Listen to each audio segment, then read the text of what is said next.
Alrighty, hey guys, how you doing? Hey Flutterbuds! Ooh, getting some lunch and getting ready for work. But I hope you have a wonderful, lovely day at work. I think this is the new job, right? You said you got a little bit ago. I hope it's going well.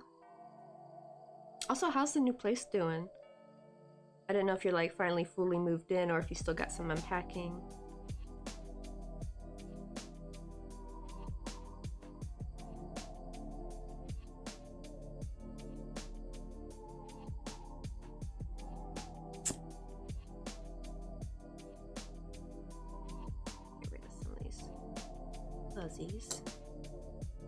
Okay, I'm gonna start working on this little scalloped roof. Hopefully we can sew it up today. I'm hoping to finish it.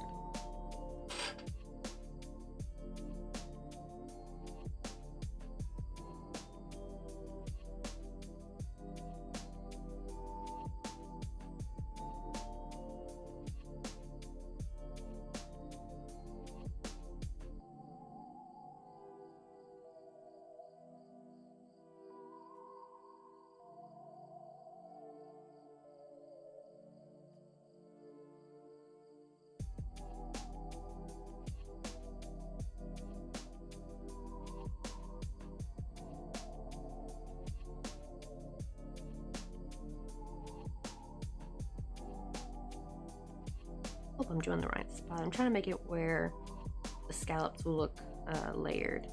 Oh, wait, you know what? I realized, hold on, I can't do this yet. Because actually I won't be able to crochet through that round. I forgot I need to sew these up before I do the next one because it kind of, when I sew them down, they kind of take up a whole round. Oh, I almost made a mistake there. I don't know if this will be long enough, might not be, but we'll see. But hey, how you doing? How's the new place? Did you finish unpacking, or you still got some stuff to unpack? So I know, I remember like when me and Mr. Coffee moved to like I think the second apartment. I don't think we were fully moved in until like I think a month later. Now, of course, like the general stuff was all done, like bedroom, and I did unpack my crochet room first. However, it wasn't like fully done until like I think like a month, like getting everything out of the boxes, finishing up my yarn. I think I remember I took one day where I just kind of went through and organized all my yarn by color into like a box. And then I remember when I took the picture of the room, my friend, she thought it was like, oh, I love how you organized your towels in those storage bins. I'm like, oh, that's my yarn. That's not towels. It's because they were in Ziploc bags. So I guess from far away they looked like folded towels or rags or something. I was like, no, girl, that's my yarn. That's not a towel. I thought that was funny. Oh, you still got some boxes of it. But take your time though, because always rushing it. Just rushing it always causes stress. Plus sometimes it's good to kind of take some time, take it slow. Then you really get to go through all your stuff, kind of make sure everything's there, make sure nothing got lost. Because Lord knows, especially when you're leaving, kind of moving, right? Like I hate having to do it fast. Like when we left that same apartment, the one I talked about just moving in, to move into this one, when we were leaving it, I took like 2 months to pack. This was back though, to be fair, I was doing it myself because this was when Mr. Coffee had to we had to live separately because he was in Busan with his new job, and we still had a lease on our Wonju apartment. So I stayed behind, and then like 2 months before our move date, I actually started packing. And I kind of did it slowly, trying to make sure to methodically go through everything, so I didn't have to like rush pack, you know. And kind of same thing, like when we moved here, I kind of took some time. I think like most of the kitchen stuff out quickly so I can get that done, because that's like the worst part, because you have to wash. You don't have to wash all the dishes, but but when you pack it right, you don't want to pack any dirty dishes because that stuff will get caked on if it stays dry for too long. But then you gotta wash them. You gotta wash every single dish you own, and I hate that every time. Made me wish we really had a what do you call it, dishwasher. Because that wouldn't have been too bad, right, if you have a dishwasher, because they're already clean dishes. You just like there's no food on them, but you know they got dust and stuff, and they've been in boxes, so they're not sanitary. And you just pop them in the dishwasher. But no, I had to do them all by hand because I don't believe in dishwashers. At least not old Korea. Maybe now, because like a lot of the newer apartments are finally getting real dishwashers implemented. But those apartments are expensive. But I'm really hoping, because like we found that the apartments we want to move to in the States, the problem is if we get the 1 bedroom, no dishwasher. If we get a 2 bedroom, they have a dishwasher. And I think we're actually really thinking we might have just put up and get a roommate if we get the 2 bedroom. My plan though is hopefully if I can just make enough money with Twitch, we can still get the 2 bedroom and not have to worry about a roommate, because I've never had a roommate before. And here's the thing, I don't mind roommating with somebody I know, but yeah, somebody like that's a stranger, I'm just like, ugh. I think it would have been easier if I was younger, like college age, and like if it was someone else college age, but like when you're an adult, it could be like anyone of any age. I did tell Mr. Coffee, no men. I'm sorry guys, but I was like, we can only have a female roommate, 'cause I would be too terrified of anything happening. But I'm hoping though, I'm gonna cross my fingers, because I still got 2 years left. I'm hoping maybe I can make my Twitch sustainable. If I can make it at least minimum wage, I think we should be fine, because I was gonna work at Ross anyway. I'm actually wondering if I could still maybe work at Ross like barely part-time, just to supplement even more. So I actually wouldn't mind working there again if it could be guaranteed that they'll only put me on the schedule like what 2 or 3 days a week. I would be actually fine working for Ross again. I just hate it when these like retail places, like they put you on for like more than the time you want, right? Like I need to find a way to make my schedule airtight that they can't put me on for more hours. It's like I just want a little something to bump up the pay. I don't want to work there 5 days a week again. I want to have my weekend back, because if I do have to work if they're gonna make me work there 5 days a week, then then I'm gonna be stuck probably working Saturdays again, if it's still the same situation what was happening when I worked there, where they're sending too much and having too many Saturday trucks. Oh, Pokecatch. Oh, it's too late for me. Oh wait, apparently I'm supposed to miss it. Oh, so actually you were good on this one, Flutterbytes. You actually missed it, which means I was actually part of the weekly quest. That always keeps getting me, actually.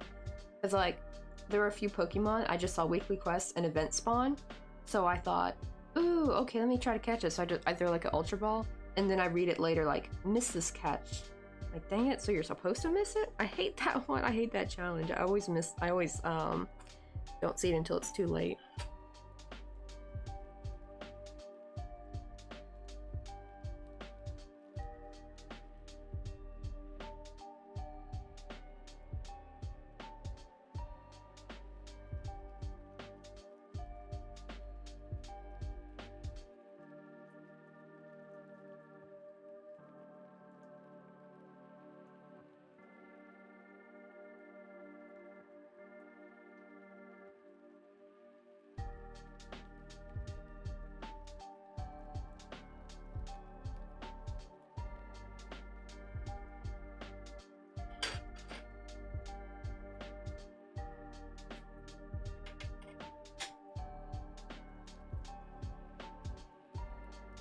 Alright, now we can rejoin like we want to do. Right here.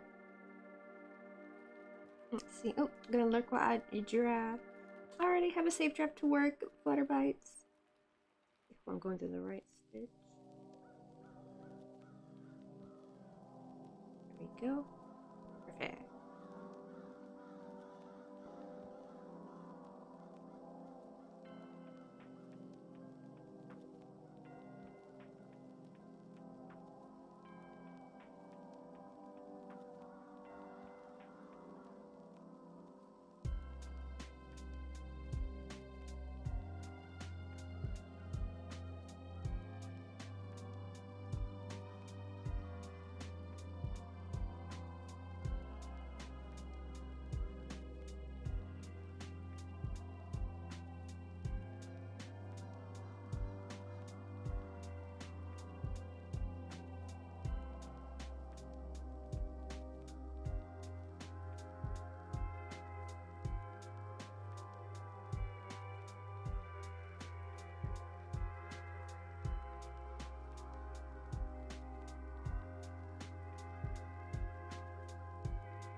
Let me double. I don't know why, but the yarn just keeps slipping. Like it's too lax with only one wrap around the pinky, so I'm gonna like double wrap it and see if that helps.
Let's see. Hey, Maria, welcome in.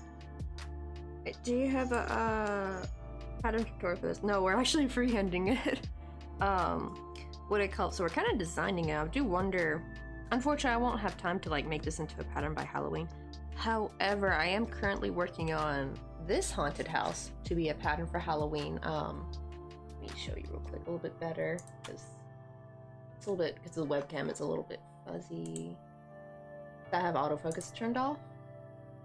Let me pull out video configuration so that way I can kind of mess with the focus level.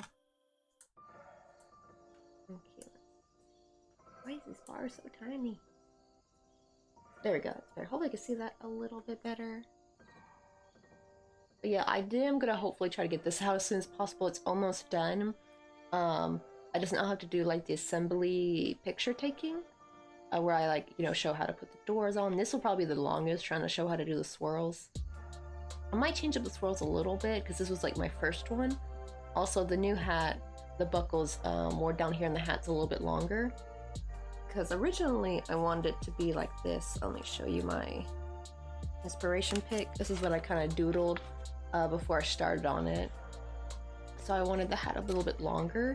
I think the reason why I made it this short is because I was running out of purple. So I got some more. But I will have a pattern for this, at least, but not the structured haunted house, unfortunately. We're just in the middle of... I kind of wrote some stuff down, but not everything, and I kind of made some oopsies. So, I'm thinking maybe the next time I'll try to make it more like this kind of shape. I don't know if I'll add a porch or not.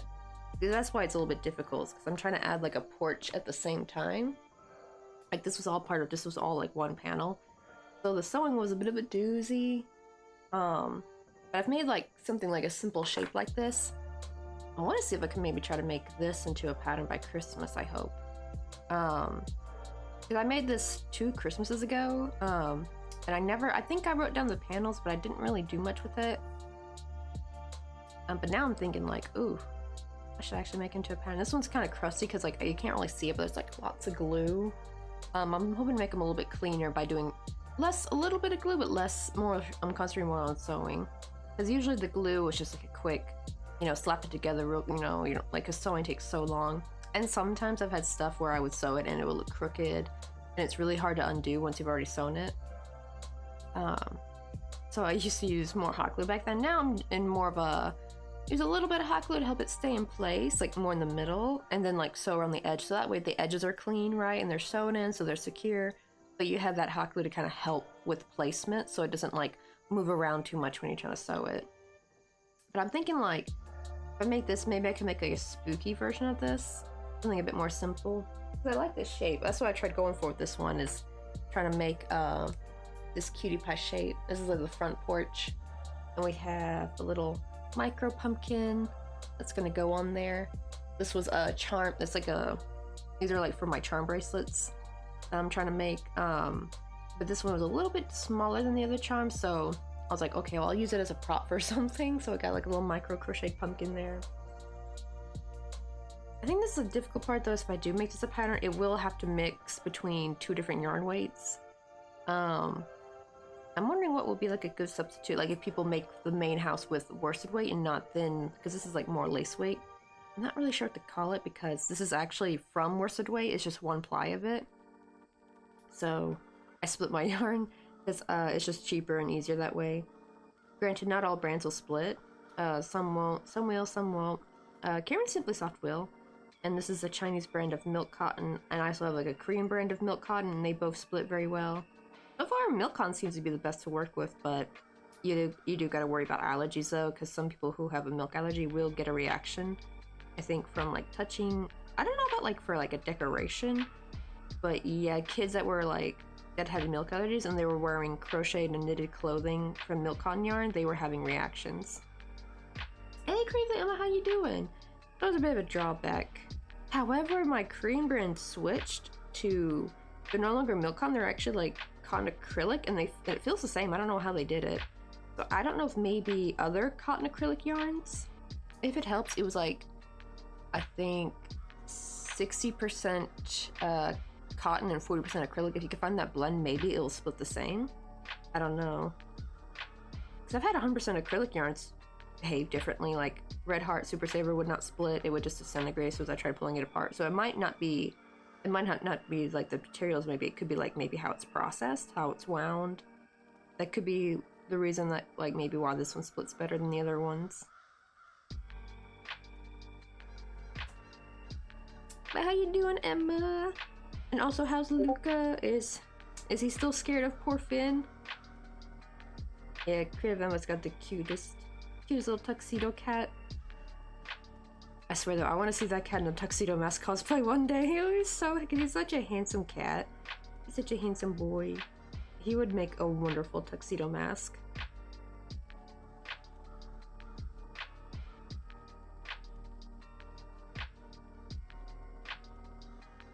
But sadly, Luca's not too fond of Emma's new doggo, Finn.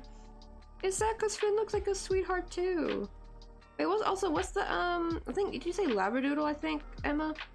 I was like, because Charlotte Dobre, their dog, her and Mike's dog are, I think it's that same breed. And it's so cute, they're such cute boys. Oh, before I sew it up, I'm going to... There's also a trick, I don't know if this will work with all milk cotton yarn. I think this only works with the Chinese brand, to be fair. But if you have like acrylic, that will work with acrylic or polyester yarn, is you can get rid of fuzzies with a little bit of heat. I just use a lighter, but you can use like a heat gun, candle, though I feel like I have more mobility with a lighter. Gotta get in there. Don't use it with cotton, you'll regret it. It'll singe your work and you'll get like really dark and black around the edges. Now sometimes if you're very, very careful, you can like burn off the cotton fuzzies like very quickly, but most of the time I still end up singeing my work a little bit. Or even if I don't singe it, it still has like a gray edge to it, so it does kind of still discolor it. I'm not careful. Oh, the ginger rescue, if you do make the pattern, I would love to make it. Right, I'm thinking I definitely would have to make it either I'm like debating if it should be a paid pattern or a YouTube video, because the problem is YouTube videos take a long time to make. I mean, so do paid patterns, because you have to like take a bunch of progress pics. But that's easier than taking a video though, because like videos, you know, you can mess up and have to do retakes. I have not made a crochet video in a long time. I was hoping to make these little cauldrons as a video, but I think I'm running out of time, so I'll just see if I can make it like a last minute video. They're quite small, so I mean people could probably whip them out quickly. Because Halloween's not until next week anyway, right? Like I still got the rest of this week. But this is priority though, the making this a pattern, the cute little haunted pumpkin house. I'm really glad I actually came up with that, because I was kind of sad because I knew people were going to probably wonder how to make this, but it's like, even I don't know what the finished product's going to look like, because we're just kind of we're just kind of going with the flow and freehanding it. And I made a lot of mistakes. But definitely I would have to try to make something similar in the future, make it a little bit better, more organized. Because what do you call it, Twitch, I had a subathon and Twitch chat, got to choose what my next project will be. That was one of the sub goals back in September for my 3-year streamiversary. And I think this was like the first tier goal to unlock, I think, and yeah, it unlocked pretty quickly. And then I did a poll and everyone voted for the haunted house. I was actually shocked because I had the choice of we had trick-or-treating Pusheen, which I would have done like a second poll to see what their costume would have been. Then we had pumpkin patch scenery, graveyard scenery, haunted house, and then a spooky frappuccino, because I think Twitch only lets you do 5 selections if you're doing a poll, or 5 choices. And majority actually voted for the haunted house. Nobody voted for anything else except for 2 people voted for the spooky frappuccino. Oh yeah, mini labradoodle, it's supposed to only go up to 30 pounds, but oh no, his trainer thinks he's getting bigger. Yeah, because I think Charlotte Dobray's is a full-on labradoodle, because like her boy's pretty big. Like he's pretty big doggo. He doesn't look too small.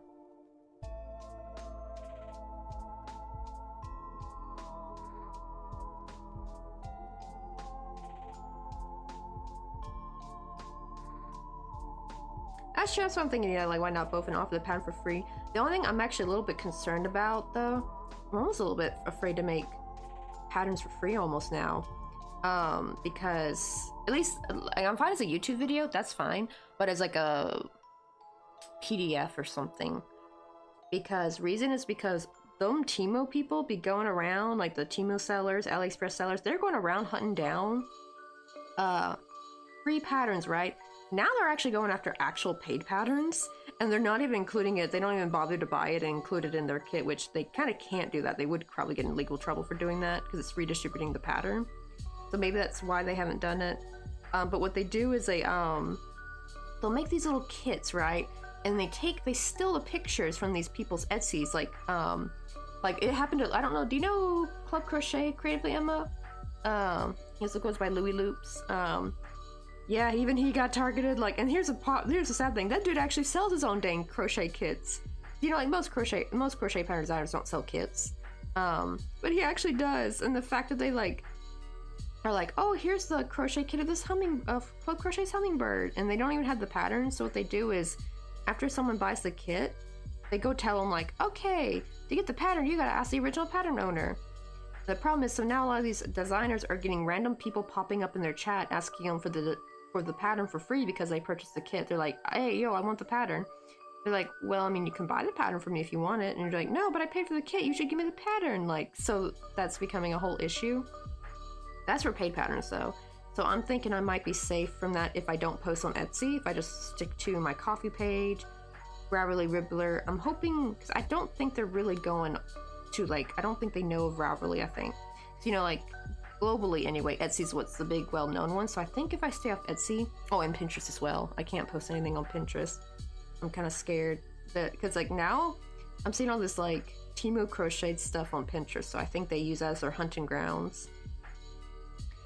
And well, here's the thing about the free patterns though, because they will include the pattern if it's a free pattern, but I don't want any of my work becoming, have you noticed like those, oh wait, hold on, let me show. It's so sad because these are really cute patterns, and I think they're free patterns too, but now they've become, if you sell them, people will think that you're like a fake Temu seller. Even if you crochet it yourself, it's just because it's gone so bad. Let me see. And I think, yeah, it seems like they're sniffing out free patterns and making these kits and selling the kits with the pattern. So you can also buy like the actual crocheted item too off Temu. So somebody's doing a crochet sweatshop on there. Let me see, crochet flower. I guess I'll put pot. Yeah, these right here. These are so cute, right? These are so adorable. But now if people see these in your shop, they automatically assume that you're like a Temu seller. Granted, I think the only thing would be different is I wouldn't have this lace on here, thankfully. But yeah, apparently if you sell this, you're considered like a Temu seller. But I don't want them to get a hold of my pattern. I could maybe offer it for free on my coffee page, yeah. Because I gotta be careful where to post it. Because I think if it's on my own coffee page, I'll be safe. There's also like the hanging basket flowers. We'll get these as well, like these single pot ones. What the heck? Oh, see, look at that. I just clicked on that and it took me straight to Temu. Look at that. Look at that shit. That is so disgusting though. Like, why are they taking over crochet? I think that's like, I guess the caveat with like crochet getting popular off, you know, like from the pandemic, right? Crochet got real popular all of a sudden. And it's like now it's like, it's gone a little bit too crazy. Oh, he had his first grooming this past Friday and he can finally see. Finn's been gift the gift of vision. He's been healed.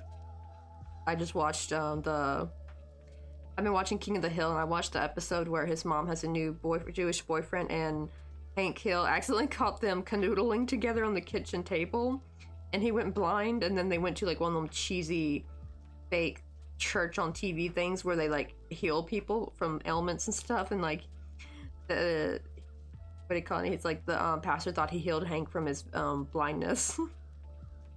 So I still got that in my head. That was a funny episode. Oh, that's right. I think you can have free patterns on Ravelry, right? Almost forgot that. Yeah, because I wanted to make a blog, but it seems like they might be hunting blogs down too. So I do gotta be careful, which really sucks because I really wanted to have my free patterns on a blog. Oh, here is another thing I want to do though. I'm thinking of like an in-between ground where it's like a cheap, technically free pattern. So it's free on YouTube if you watch the video, but if you want like the PDF, you like pay like $1. They're usually like $1 or $1.99 for what I've seen, and you're not paying for the pattern technically, you're paying for the work that went into making the PDF, like making it nice, make sure to have all the nice, clean, high quality pictures, because that does take a lot of time. I mean, so does making a video, but at least with YouTube, you can eventually make ad revenue. I'm not monetized on YouTube, unfortunately. I'm hoping to one day, but at least with the YouTube, it can be free to the viewer. But the designer can still make a little bit of money. Probably not that much, but at least a little bit, you know, it'll stack over time. So it's like still passive income. Yeah, free and paid, I believe, right? Yeah, I'm thinking to do that. So that way I can still get a little compensation for the time and effort putting to the PDF. Because you also have to like go in through and edit all the photos. You got to make a nice PDF though. Thankfully now I know to use Canva. Before it would have taken me a lot longer probably to do it by myself. To like design all the pages in like, I don't know, like probably Fire Alpaca or something. It would take me forever. So I had to like go hunt down clip art and stuff to like decorate the edges or like make it look nice or like get good font. But Canva, Also, Canva's got that nice, you know, like the centering stuff, so you can like make sure things are like nice and even. I like that. You don't get that in Fire Alpaca, unfortunately, because Fire Alpaca is free. Yeah, that's what I'm thinking to call it, right? Free and paid. Free on YouTube, and I'll put like a thing. It's like, hey, if you want this pattern for free, just head over to the YouTube. But if you would like a nicely designed PDF, you can just pay like $1. So I'm thinking like $1 for super simple, for like fairly simple, not super complex PDFs, right? Because that's like not going to take too much work. Just more of the time will be of taking photos. But I'm like, should I do one more scallop?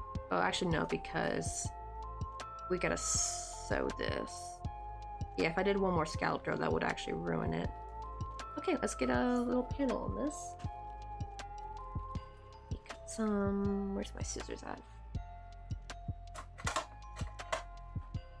I'm hoping maybe by also putting it behind a slight paywall, it'll keep it somewhat safe from the Temu sellers, right? But it'll be like fairly affordable to everybody, because you know, like $1 is not very much, or like $1.99. Because like, oof, I think I'm kind of behind on how expensive patterns are getting. I think it's because of inflation, to be fair. So a lot of pattern designers, because like I'm still used to like patterns being like, what, $3 to $4, and now I'm seeing patterns for like $8, $9, $10. Granted, those back in the day, those used to be like the super like advanced patterns would be like that much, but now it's like for fairly, still somewhat complex, but not super complex like I thought. But then I realized, oh, it's been years. It's kind of fair that the price kind of went up, so I probably need to be prepared to change the way I'm gonna like price my stuff, because I don't want to lowball myself. Plus, not to mention, people don't like it when you price gouge in the industry. But I didn't want to come across as that. I'm just more behind. I've just been living under a rock. But actually nowadays, how much is a pattern typically? Are they like, I think you can still find some patterns that are like $3 to $4, but they're usually very simple. Like they're very simple looking patterns. Like they're not very complex. Not a lot of like tiny details or anything like that. Let's see.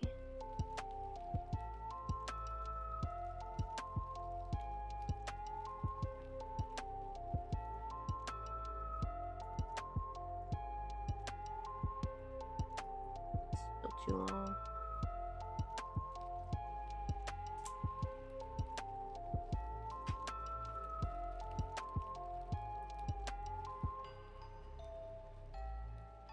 Still too long.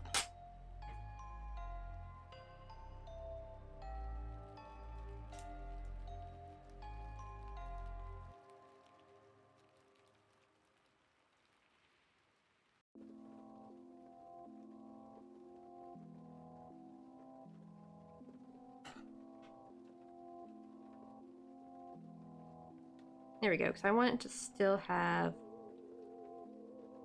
what do you call it? I need these sides to be exposed because I don't want the glue to go through there.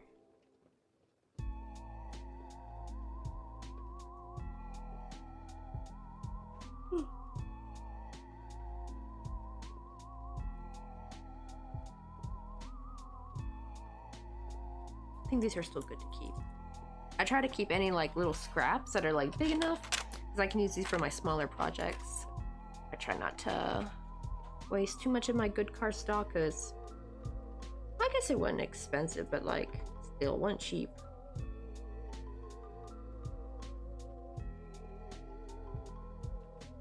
Okay, now the hard part.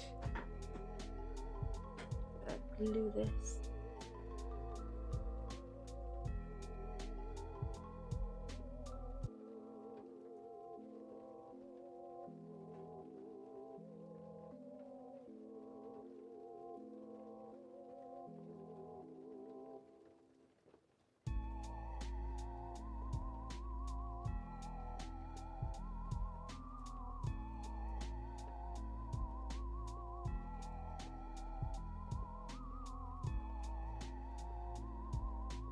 Hurry before it cools down.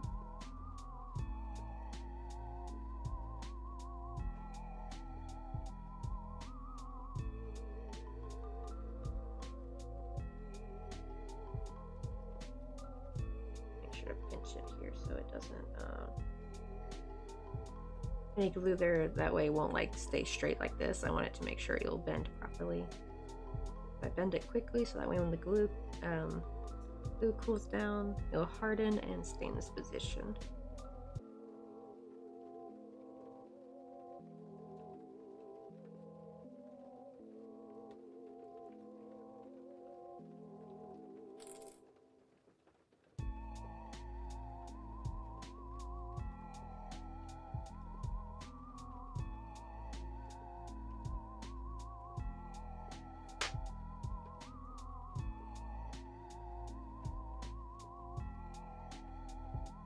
I think now I can finally stuff this. Ah! Okay, I pulled out a bit too much.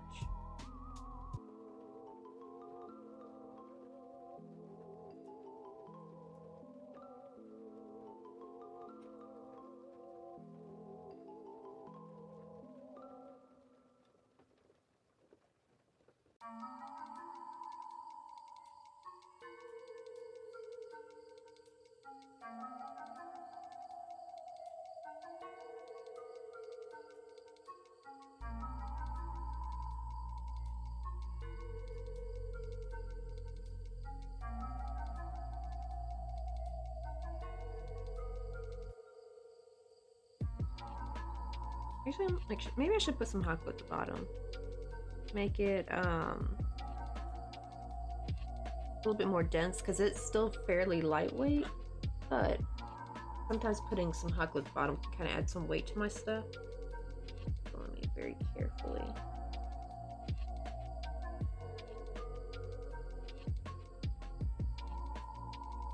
Put that in there. Okay.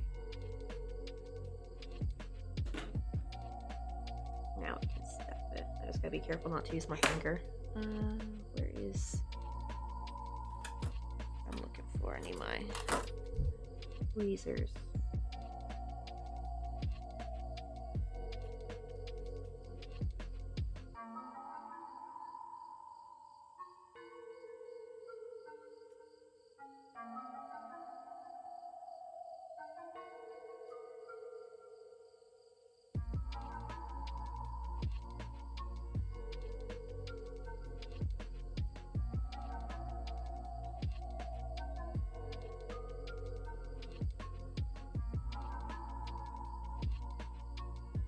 There we go. See, now I can actually, glue will help keep the stuff at the bottom.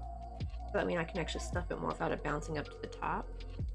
And it'll be just a smidge heavier, so it's not gonna like knock down so easily. These are like fairly lightweight, which I guess is a good thing, because you know when you ship, you don't want to ship stuff that's like too heavy. I don't know if I'm gonna give... It depends on how it turns out. If it turns out really good, I actually want to give it maybe to my sister. But if it's not too good, then I have a second one of these in the making, since I gotta make a second one for the pattern, right? I think I'll give her that one. If this doesn't turn out so cute. So I don't like giving my works that didn't turn out all too great. I don't like giving those as gifts. That's why I'm like a little bit too much perfectionist. I want to give them like the best version of my stuff.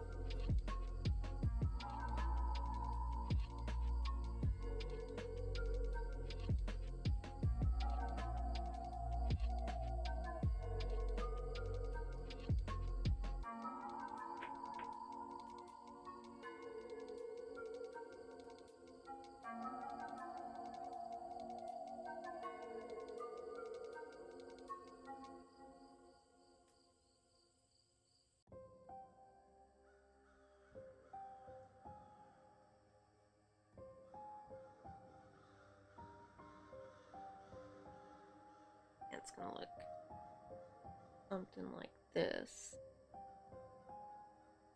Yeah, I messed up and did the roof differently. More because like the panels were, this was too high up. It should not have been this high up, and I made that mistake. So that's why we're doing like a different style roof instead.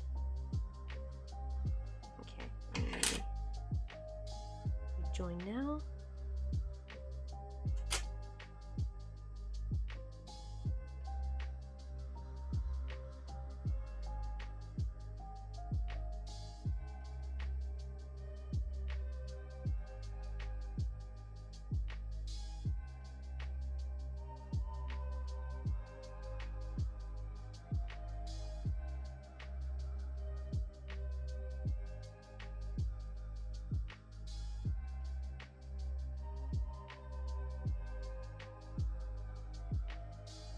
think we could grab some coffee? You want to go get some coffee with me? Oh, who is that? Let me see. Nocturnal Trash. 7, well, come on in. Let me guess, is it like super late your time and you got insomnia? I don't know, but I love that name. I don't know why, but it's like, I feel like it's like the perfect name for an insomniac.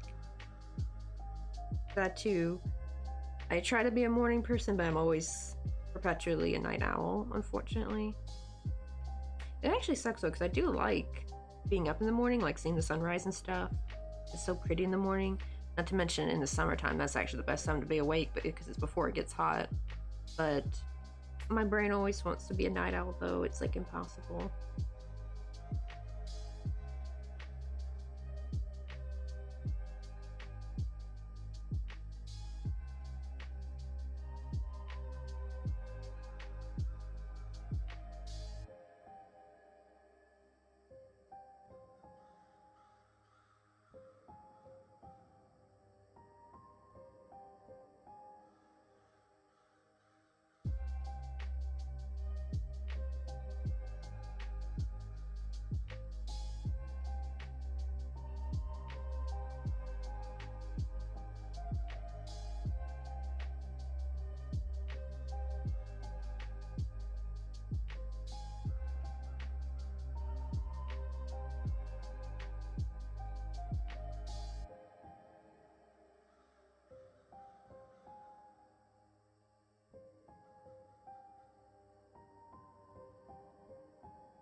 Okay, I just gotta make sure with this side to go to the back loops only, because I need those front loops to sew on that porch roof.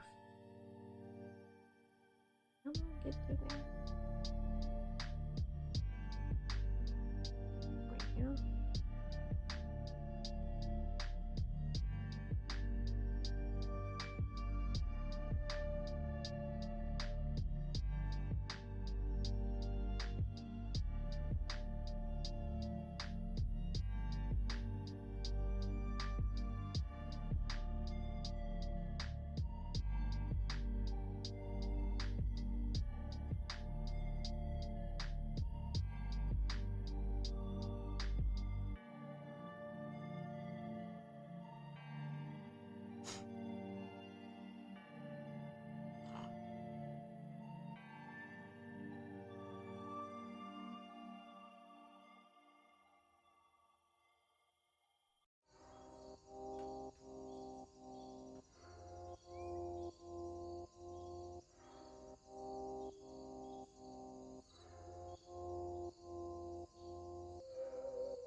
speak to your Pokemon.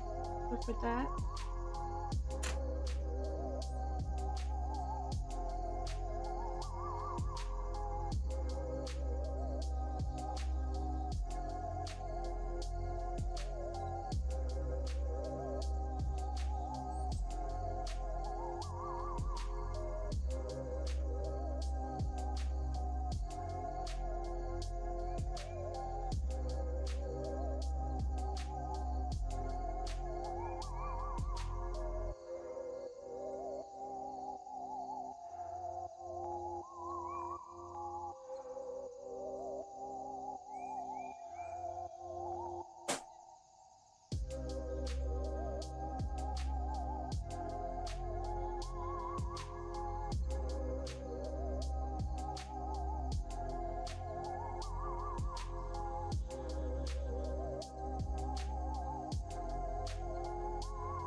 Catch it. Oh, come on, Pokemon. Can we get through an Ultra Ball?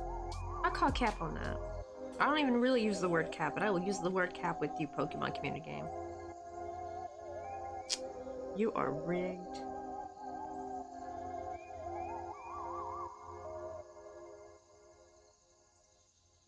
Oh, you know, I kind of feel like probably because I'm a millennial, and I feel like maybe the millennial version of cap is.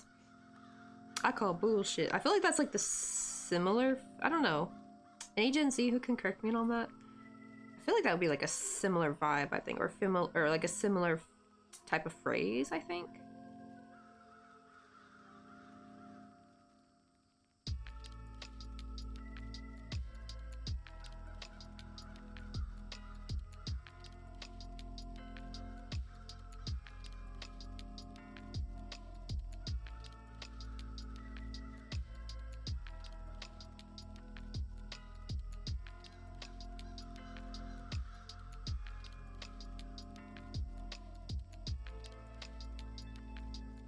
NPShi, how you doing? Oh, there is a 3 a.m. for you. Oh, I gotta give you a quick sneak peek of I'm trying to work on the body, but I have to work on it off stream because it kind of looks looks a little phallic. I guess not. I don't know. It's do you use the word phallic for like when you mean like the balls though? I don't know. But here his little head so far.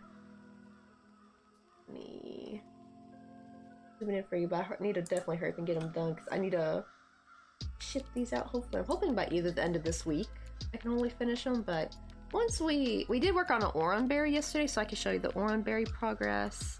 Probably will finish this later today.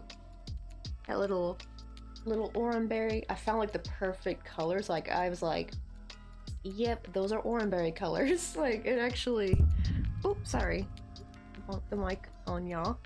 Yeah, here's his little head. He got little blushies. I love the little eyes. He looks so happy. Oh, I still gotta add his tongue and teeth though. That's the only thing I have not done is because try to get the needle through there is gonna be really frustrating. So I'm gonna do that off stream because the needle don't want to go through there anymore. But yeah, I got his little his little body done. But yeah, it's looking. That's the only problem with Victini is like his body straight up looks like a ball sack. There, for anyone who doesn't know the Pokemon, I'll show you.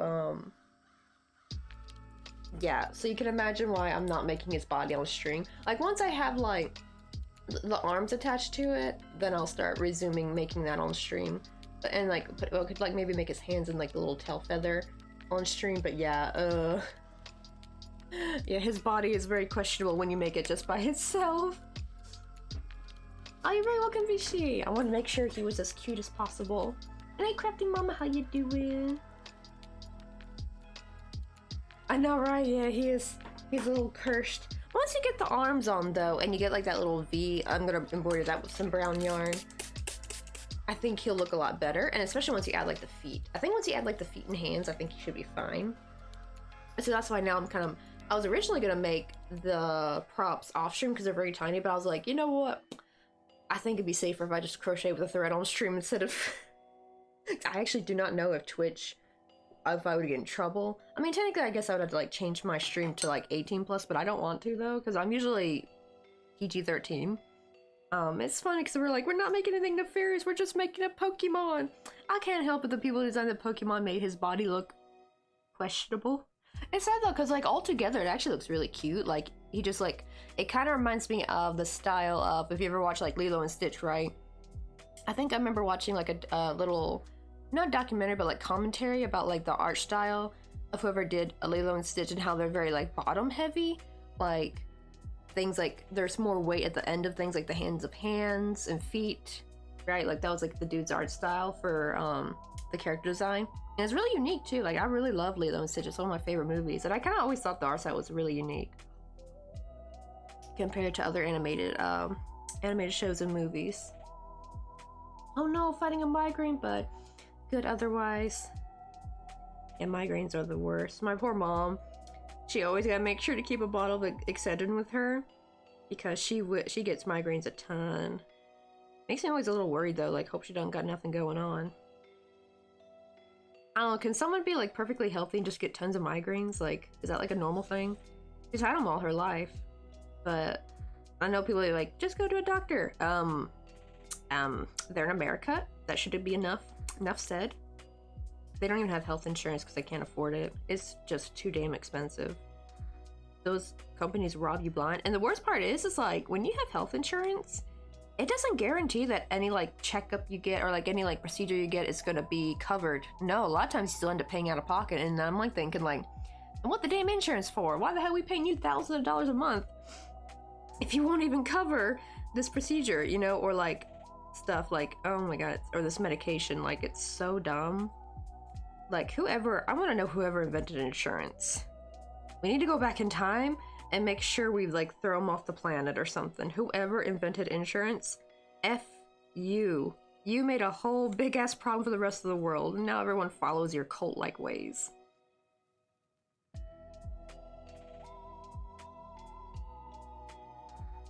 Right, yeah, I love them. I love Lilo and Stitch. That's why I like, you remember like when Frozen came out?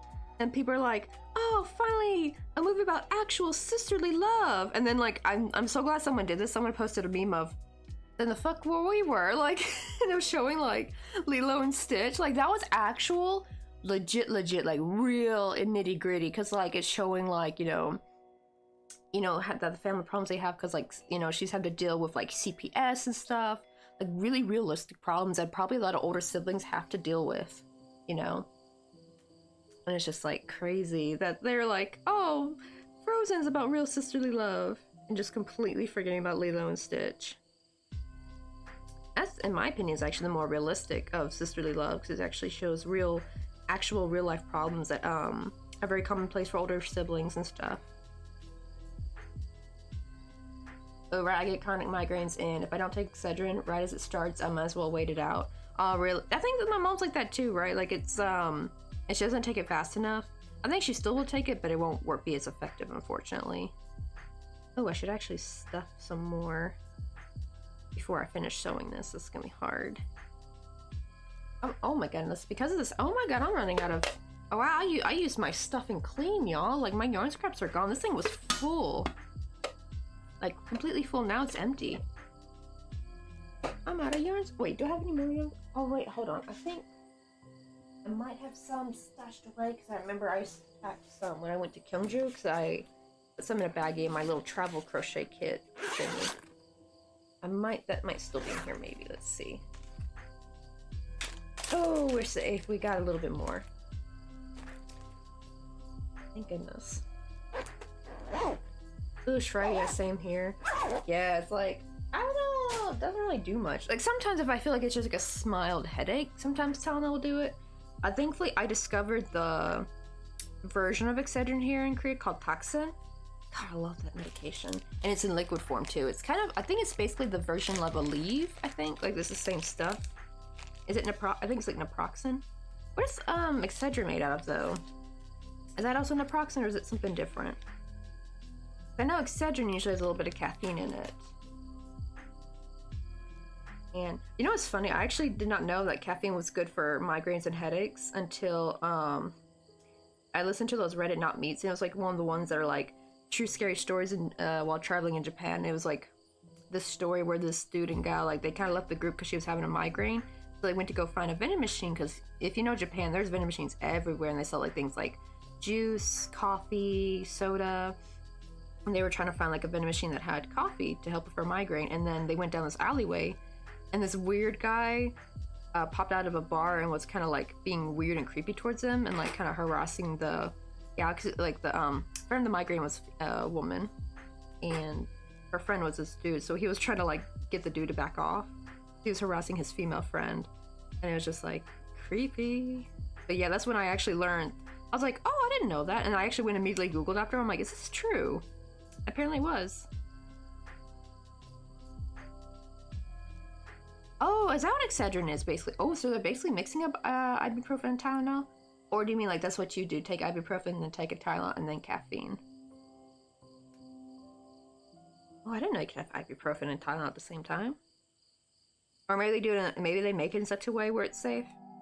Although I've just always been told don't mix medicines, so I've just kind of always stuck with that. I know there's some medicines you could probably like take together at the same time, but I'm like terrified too. It's kind of the same thing with like don't mix cleaning products.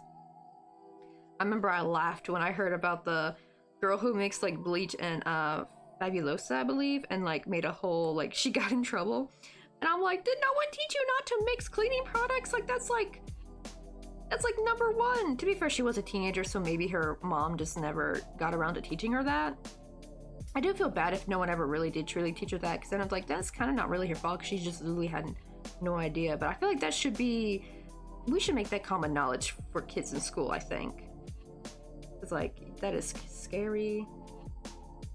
Let's see. Oh, okay, so that's what Excedrin is. Oh, but can't mix Aleve and ibuprofen.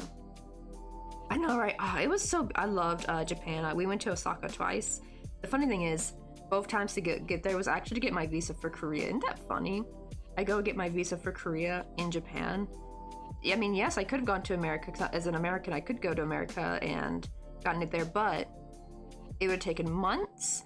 And you have to go to like a major city. You have to go like somewhere like LA, New York. I'm trying to think what the other ones, like anywhere there's like a Korean consulate, I believe. Maybe I could have gone to Georgia, because I know there's a Korean consulate in Georgia. But I think that one's limited. I don't think that one's got like full, I don't know. I feel like, because you couldn't really take the topic test there. It was not on the list to take like the other places. And I don't know, maybe they could do visa stuff there too. I would hope they would. But yeah, you would have to, for one, travel there, put your stuff in, then you have to go back to pick it up, and that would be very expensive, right? Flights to these major cities, not to mention accommodation in those major cities, and it takes a long time. But in Japan, it took only 10 days, and we actually stayed at a hostel. And it's funny because the first time I stayed at a hostel was in Korea, and it was a bit on the rough side, I think, because I stayed in the 12 people bedroom. I think it had like 8 bunk beds in there or something, or no, 6 bunk beds. And they're like these like old Oliver Twist looking World War II orphanage bunk bed looking things. Like they didn't have proper bunk beds. Like they were like just like, these were not for adults, these were for kids. Because I remember I was on the top bunk, and I went to go climb up to the top bunk while no one was sitting on the bottom, and the bed almost tipped over. And mind y'all, this was in my skinny days. When I was a lot skinnier and healthier and did taekwondo. These were not meant for adults. These were like kid beds, I think. And it was not that great of an experience. I was like, right? Like, hostels are kind of shady. But actually, oh my goodness, Japanese hostels are kind of nice though. Now I'm pretty sure not all Korean hostels are like this. I think if I stayed at a more expensive Korean hostel, I probably would have had a much, much better experience. I just stayed at the cheapest one I could find in Seoul. But I stayed at the Semba hostel. I highly recommend that place. Like, the lady is really nice there. She even remembered us when we came back a second time, and she even said like, you need to come back to Japan, okay, and stay here, like after the second one. And sadly, that was before the pandemic, which sucked, because actually me and Mr. Coffee did plan to go back, because we were supposed to go to Universal Studios, and unfortunately never did, because first trip the visa got messed up because of some paperwork on his parents' end. So it was nothing, it was like out of our control, unfortunately, and thankfully the lady said to if we just retract our application now, we can apply later this year. So we did that, but you know, Mr. Coffee was out of like plane money, reservations, and he had to cancel reservations and didn't get the deposit back. That was a whole mess. They were nice though. Like his parents were like, they felt bad, so they paid for me to go back to the States so that my tourist visa could refresh and we could come back. And I came back a month later, and we got, I think, my visa in August of 2019. Yeah, because I think I stayed. Yeah, I went back to the States. I think for May, for all of May, I believe I got to stay with my family for one more month. I'm kind of glad though. It really was a blessing in disguise because we didn't know the pandemic was going to happen, and I didn't get to see my family for 4 years after that because flights were canceled. And then even when stuff opened up after like 2 years, I think, the flights were just too damn expensive. They were like abnormally expensive, and now they're like a little bit more normal. They're still very expensive though. They just still haven't gone back to pre-pandemic prices, unfortunately. Like it was $1,200 before to go to Memphis to Korea. It was like $1,200. Now it's like $2,800. Like, ugh. Sometimes even $3,000. That's only if you go in the summer though. If you can go in the fall or spring, excluding Thanksgiving, it goes back up to I think like 2,000 something. It can be like 1,700, maybe barely 2,000. Still kind of pricey, but at least a little bit more manageable.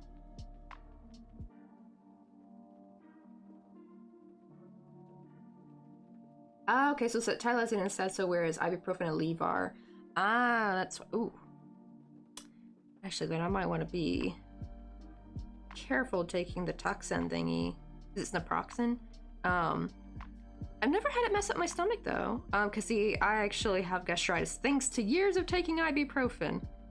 Not years, but like 2 years straight of, like, taking ibuprofen every single day. Like, I would always make sure to take it within the minimum, like a maximum amount. Like I wouldn't go over the exceeded limit, right? But I did not know this, but apparently doing that for so long can like erode your stomach lining. And now I got gastritis for $3.99. How wonderful. Life is just wonderful, isn't it? So yeah, now I try to avoid things like ibuprofen. But then again, I don't really take toxin that much. I only take it every so often. So maybe if I just take it once in a while. I haven't had it bother my stomach though. Maybe because it's a liquid versus, because, you know, ibuprofen was like a hard pill, so maybe that makes a difference. I don't know. Wow, I just literally used all my, oh, so I have like 0 stuffing left now. I used all my stuffing for this house. So I definitely need to start getting some more yarn scraps again.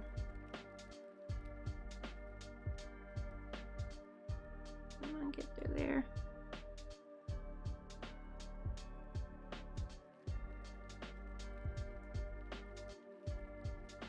Oh, I wonder if this will be long enough to just like thread it to here and just sew this on, so I don't have to like join on a new string. That'd be kind of nice.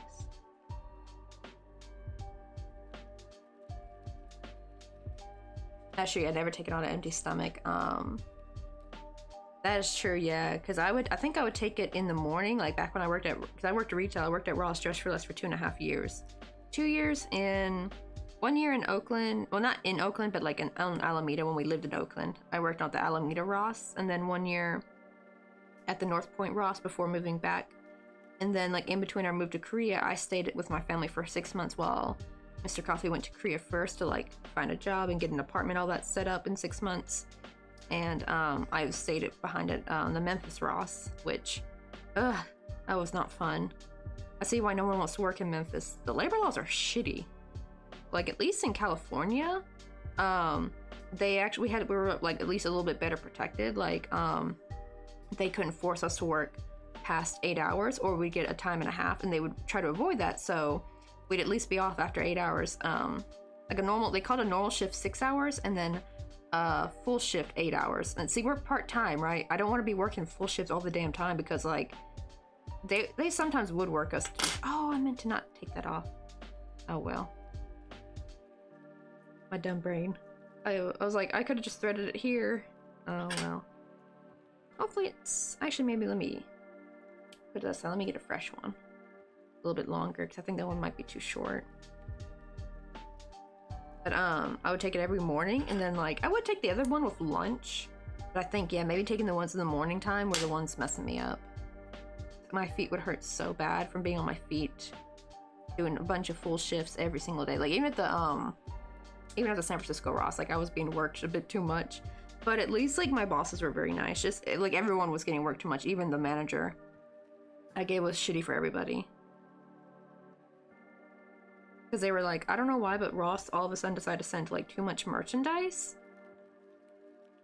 And I don't know if they stopped. My mom said for now, I think they're still doing it. They did kind of have a bit of they kind of stopped a little bit during the pandemic because of like the whole, stuff getting stuck at the port or whatever, like that. So that kind of helped a little bit. But yeah, some people said it's still going on, but I don't know if it's still going on for every Ross.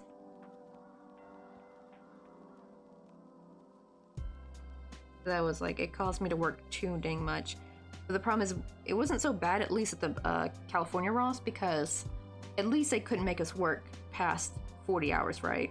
I mean, I guess they would stop you from working 40 hours at the Memphis Ross, but here's the problem. They could make you work a 12-hour shift and you get like no overtime, as long as you don't hit over 39 hours in a week. And it's just like, that was just so toxic. Because like it's a very laborious job, and being there for 12 hours on your feet, and they expect you to show up the next morning. Like you can work from 6 a.m. to 6 p.m. My mom actually had to work a shift like that, and had to be there at 6 a.m. the very next day. Like, how can they, like, that's just not sustainable. Like, you're gonna work your workers into the ground, you know?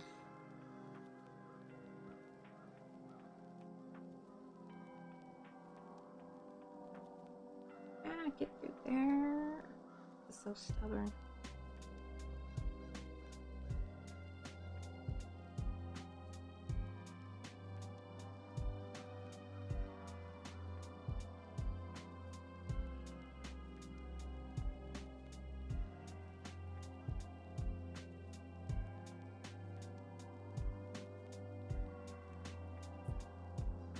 Rough being overstaffed, and you know they do it on purpose. They do it on purpose. They keep saying like we're understaffed, and then like, thing is, I would have people saying like that they were applying for Ross and just would never hear back. Like people were applying for Ross, and like here's the thing, I kind of believed it when I was in California. However, when I was in the Memphis one and they kept saying the same thing, we're asking for applications but no one's applying. Bullshit. You know why? Because Ross had a new thing where now Ross makes $11 an hour minimum, and then if that state's minimum wage is higher, then you just get that minimum wage. But at bare minimum, you're getting $11 an hour. And mind you, Memphis, I think was like $7.25. I think it might still be. Let me check real quick what Memphis minimum wage is. Memphis, let's see, minimum wage. Yep, it is still $7.25 as of 2024.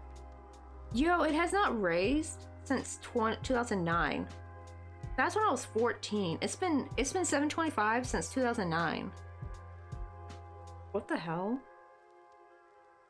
Like, you couldn't even raise it a quarter every year at least? Like, they're just stubborn. They're like, nah, $7.25 is perfect enough to live on, suckers. Like, bullshit.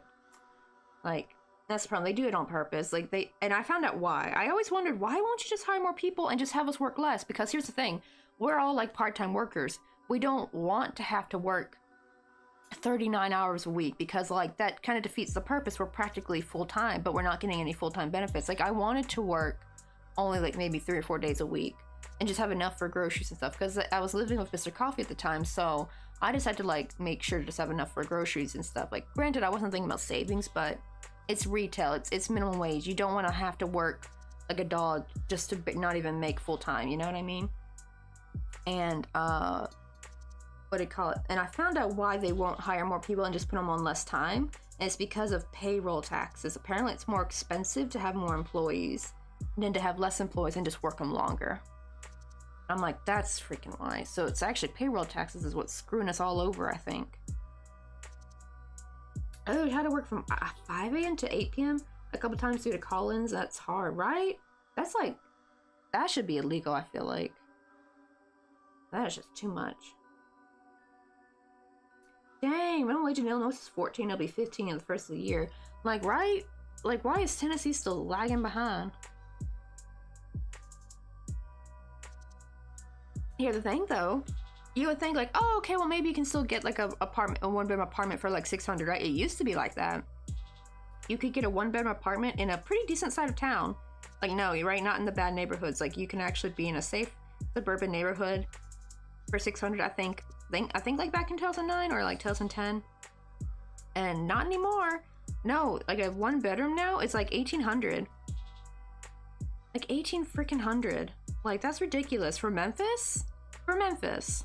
I'm sorry, what? Like, ain't no one getting paid that much to live in a damn place like that. Like, I hate when the old people are like, well, don't live in the big city. Don't live in a big popular. Nah, it's happening in the freaking book freaking nowhere. It's getting expensive too. That's the crazy, because we don't live actually in Memphis. Like, actually funny, I think actual in downtown Memphis, I think the rent's cheaper there. I think. It's more the suburban areas outside of Memphis, yeah. We ain't no Chicago. We ain't no big city like LA. Like, come on now. And they be acting like, just don't live in a big city. Nah, it don't matter. It's all expensive everywhere now, even in small towns. Heck, I was looking at land prices and like houses in Linden, Tennessee, because I'm trying to see like where would be a nice place to settle down that's like not Memphis but close enough. Maybe close to Nashville a little bit, like not super close, but like maybe like 2 hours away. And they were kind of expensive. Like, I was seeing some really crummy 3-bedroom homes for like 400 something thousand. Mind you, these were like very boring homes. Like, they were not very beautiful. They were like kind of run down. And they wanted to have like 400,000 something for it, almost 450,000, I think, some of them. And like there was like one house that was like, I think like 100,000, and it was like an unlivable house. It was actually all gutted out from the inside, and like there was mold everywhere. So I guess you're technically just paying for the land, and I guess a house that you gotta knock down and start from scratch. But like, damn, I'd rather just pay for a piece of land. Even the land wasn't too bad if you get like an undeveloped plot, but even then that's gonna be expensive in the future, because you gotta oh god, you gotta get everything constructed. Like, you gotta get a sewer system in, piping, electricity. That's gonna get expensive in the long run, but I think it's still cheaper if you think about it. Like, if you plop like a trailer, I think, and just slowly build your house when you can, I think that's cheaper in the long run. Because then I've been hearing a lot of this lately too, that a lot of these like nicer, expensive homes, they're actually built with some really shitty material. So I think if you build your own home, right, you can at least be in charge of what materials used, right? I hope. Hey, Unpleasant Dreams, how you doing? But really, yeah, it's cheaper to live in Tennessee, kinda, but I don't know. Maybe some other towns, but like not near Memphis. The rent's gone up so much in my hometown, it's like crazy. And it's like, but they don't raise the damn minimum wage. Like, that's criminal that like if like the rent stayed pretty low in Memphis, then I'd be like, okay, I can see why the why the wage is still $7.25, but no. These be like some San Francisco apartment looking prices that I'm seeing. Like, it's insane. And the worst part is most of my friends that have college degrees, they're all working minimum wage. And one of them has a nursing degree, so it's not just like, oh, maybe he just got a shitty degree, like how some old people try to say. Nah, he got a nursing degree. Is that technically STEM? Like medical, math, and science, right? That's like a STEM degree, right? I don't know. Does nursing count as a STEM degree? I would think it would. Let me see. Let me Google that real quick. Alright, just the guy I wish he were here to help me with the Michael Myers hair. Oh, you have to like send me a picture though when it's done, because I bet it's gonna turn out cute. Let me see.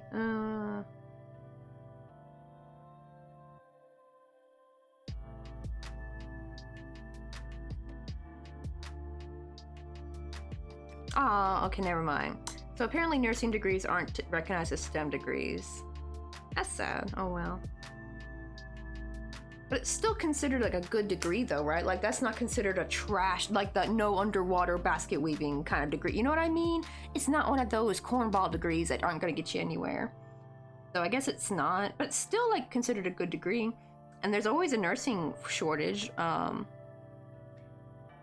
he's going back to get his master's. So I don't know, I gotta ask him if now maybe he's gotten a nursing job, because he couldn't get a single nursing job in Memphis at all. And he went, and apparently, I've heard, apparently getting your degree is the correct way, because back when I worked at the Alameda Ross, I had a coworker named Amalea who, she was going also to school for nursing, like she was getting a nursing degree.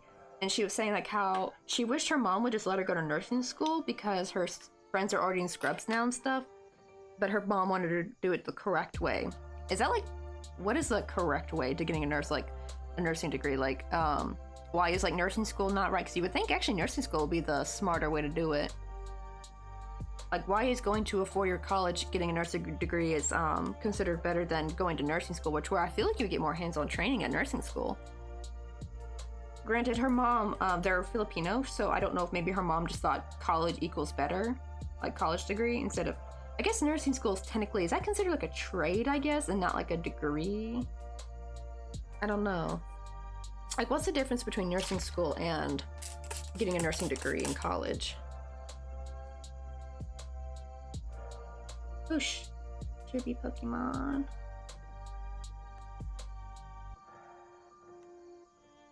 Need to catch, what do you call it? They said, Tier A and Tier B Pokemon might be under costume, so I'm hoping to catch like a Halloween Pokemon. Okay, so even nursing school is still a degree. And I wonder what her mom's gripe about it was. And it's sad too, because like Amalia really wanted to do nursing school instead of instead of just going to regular college to get a degree. It does feel like nursing school you definitely get more on-hands experience, while probably I feel like maybe doing it through regular 4-year college it's going to be more like academic, you know what I mean, like writing papers and stuff. While nursing school you're probably going to get more actual training on how to do things, like how to do procedures and stuff.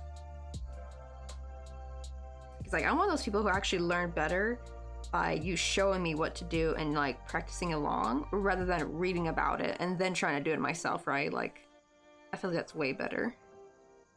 And to kind of like practice in real life.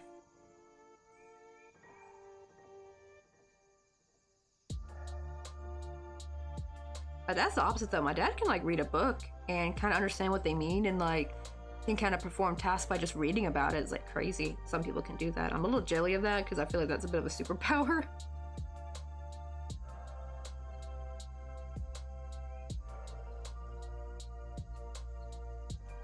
Hey, caught the Pokemon. Oh, our ad's playing. Oh, okie dokie.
we're back. And it's like moments like this, it makes me really wish I had a crimped end needle.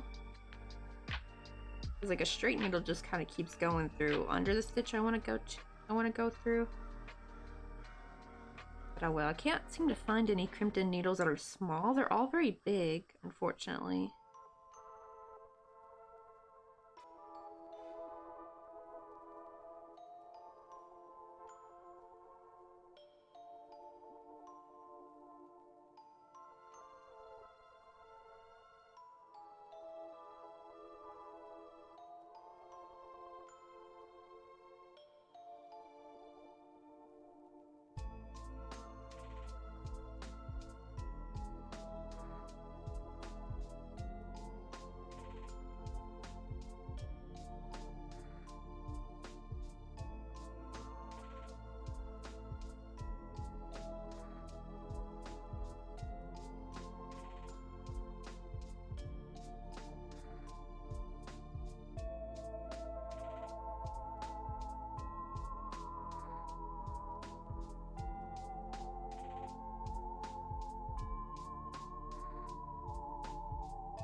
See. We're almost there, but I gotta make a least thread through here. The other side.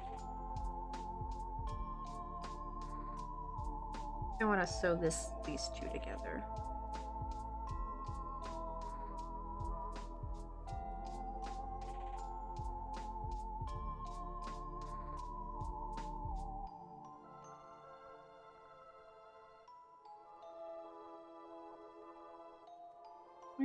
I need my pliers. There we go.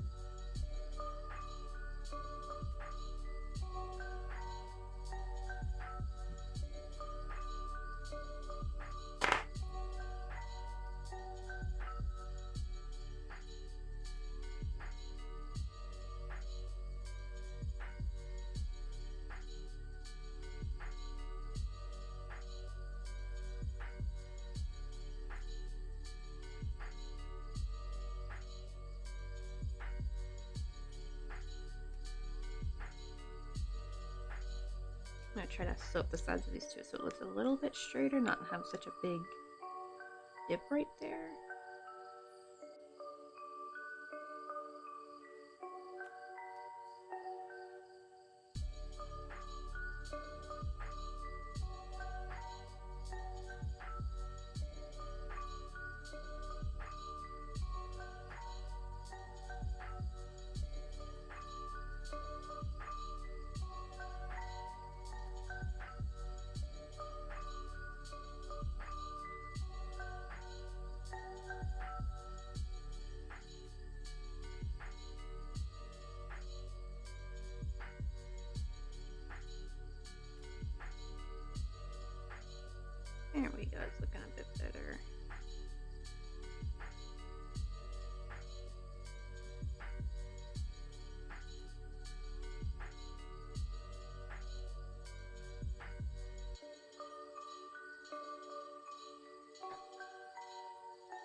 There we go. Get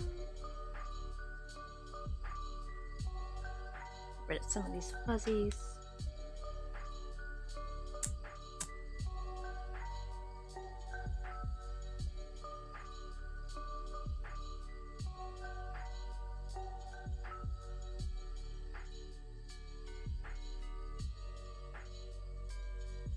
Much better.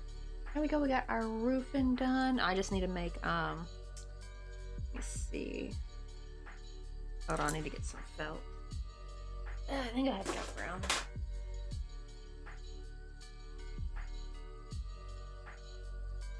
Ooh, that's a pretty good color match. It's a little bit lighter, but not too bad. Let me cut off a piece. This is the wrong scissors. Oops. I want to use my good. I save these only for cutting felt, the fabric scissors.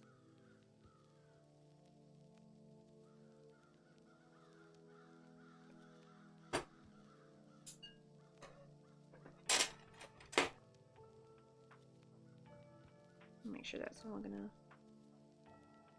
Okay.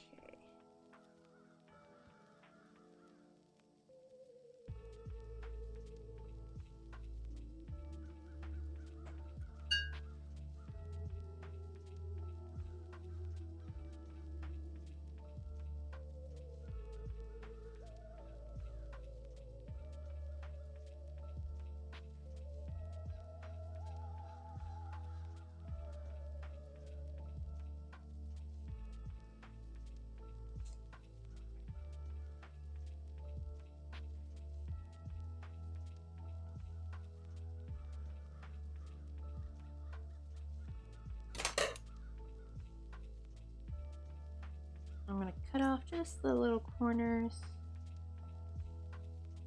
Real quick. Not so sharp.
Carefully get some glue around here.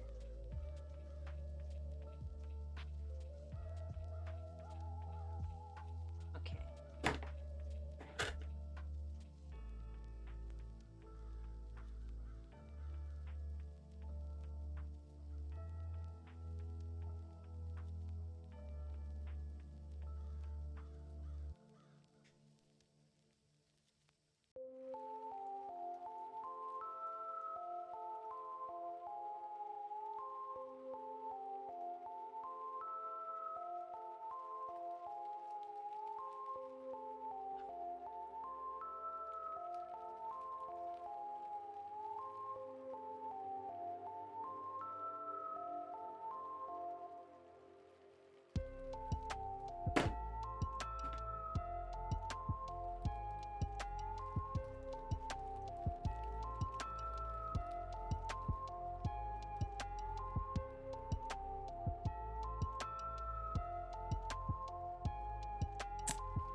There we go.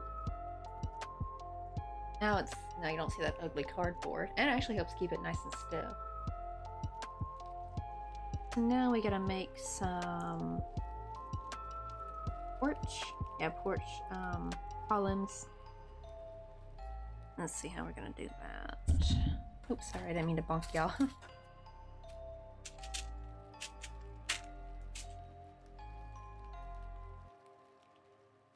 This thickness looks good. This is the same thickness. These are like scraps, so I have no idea what the thicknesses are. Okay, I need my nylon pliers. I love these. I'm so glad I got these. These help. I never knew like how people straighten out crooked wire, and now it's like, oh, you just get one of these. Granted, it does work better with the thinner type of wire, not this thicker one, but it still works pretty good though.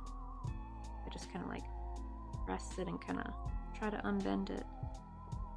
Makes it like looking new again.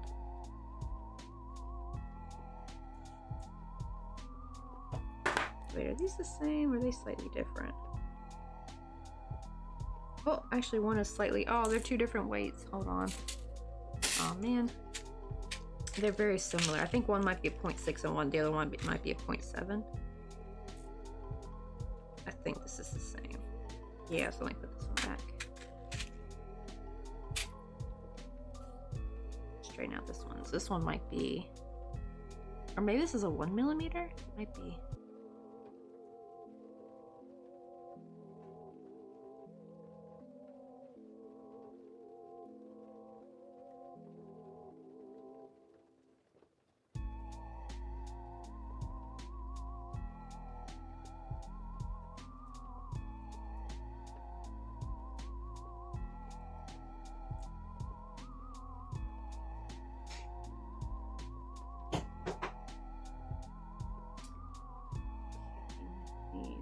Brown, light brown anyway.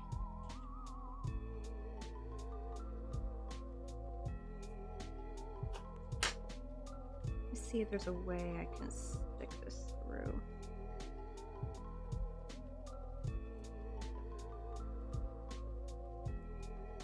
Ah, I just got it bent again.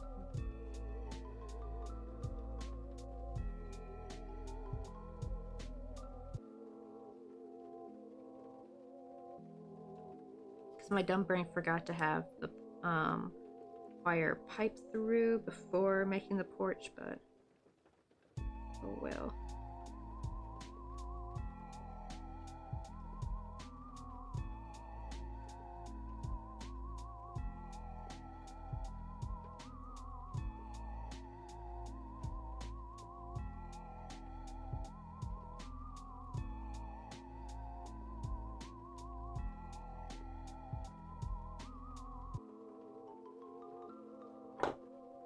Baby bend. I know it's gonna make the bottom look ugly, but I'm thinking I might put probably a piece of felt under there as well to kind of cover it up. Maybe we can grab some coffee? You want to go get some bend that coffee so that way with it me? can't come to the stitch. Oh, who is that? Who just gave us a follow? Alonzo, welcome on in. How you doing? We're just making a spooky haunted house. Crocheted one.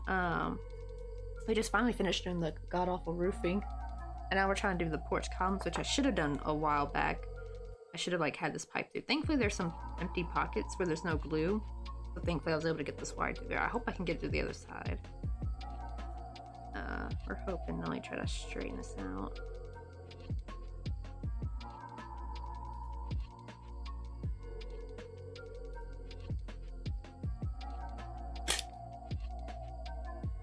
Let me try to do the same thing, because we're going to want to thread this, because we're going to yarn wrap this wire. I'm going to want this to come through the bottom as well. Hey, right, yeah, I love School of Rock, right? I love, that's one of my mom's favorite movies. I need to watch it. I haven't watched it in a while. Well, I don't have access to it because, like, I'm no longer living with my parents, right? That's been years. And I always realize, like, dang it, a movie that I was so used to watching as a kid, or, you know, while living there, I realized, oh, I can't just walk in the living room and pick up the DVD. I have to, like, rent it or something. Though my one of our chats, Can of Beans, actually let me know about movie 123. So it might be on there maybe. I'm hoping. Okay, let's get some.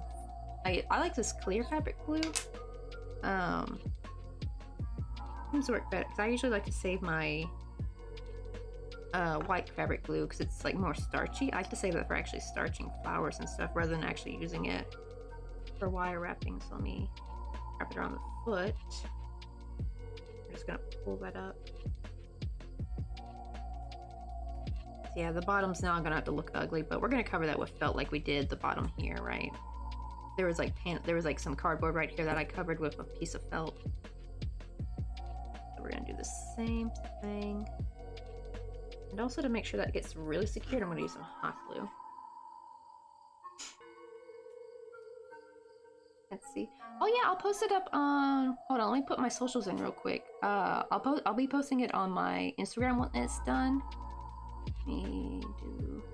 I'm probably gonna change that as well, like that commander. I'm gonna probably change it to like socials instead, because most people when they come in, they try to find my Instagram, they'll put like exclamation point socials. But I had made mine just SM for short. But I realized, probably more people are gonna use socials, so I'm gonna have to rename it to socials. I just always keep forgetting to change it. What is that through? Is that through Nightbot? And you see, I need to change that over to Stream Elements. Oh, is it the random one? Oh no, a few moments later. Hopefully we'll get this done. Probably won't be done today because we still got a bit to do. I still want to make some kind of, because we messed up on the roof, so I'm gonna have to do a different roof than I originally intended. But we still gotta add like a little chimney. I can do that later. I don't think, yeah, I think I won't have room to put like a little miniature, I don't know what you call those. It's like those like little mini, it's like the little box with a roof on it and a window. Is it a window box? I don't know what the professional name for that is called, but that would look out of place though, because you need the thing in the back to be higher. It still looks cute though. It actually looks like an old like maybe like home from like the 50s or 60s. Got that old style to it. Uh-oh, there's still some fuzzies here. Move that out of the way. Let's blast them with some flame. There we go.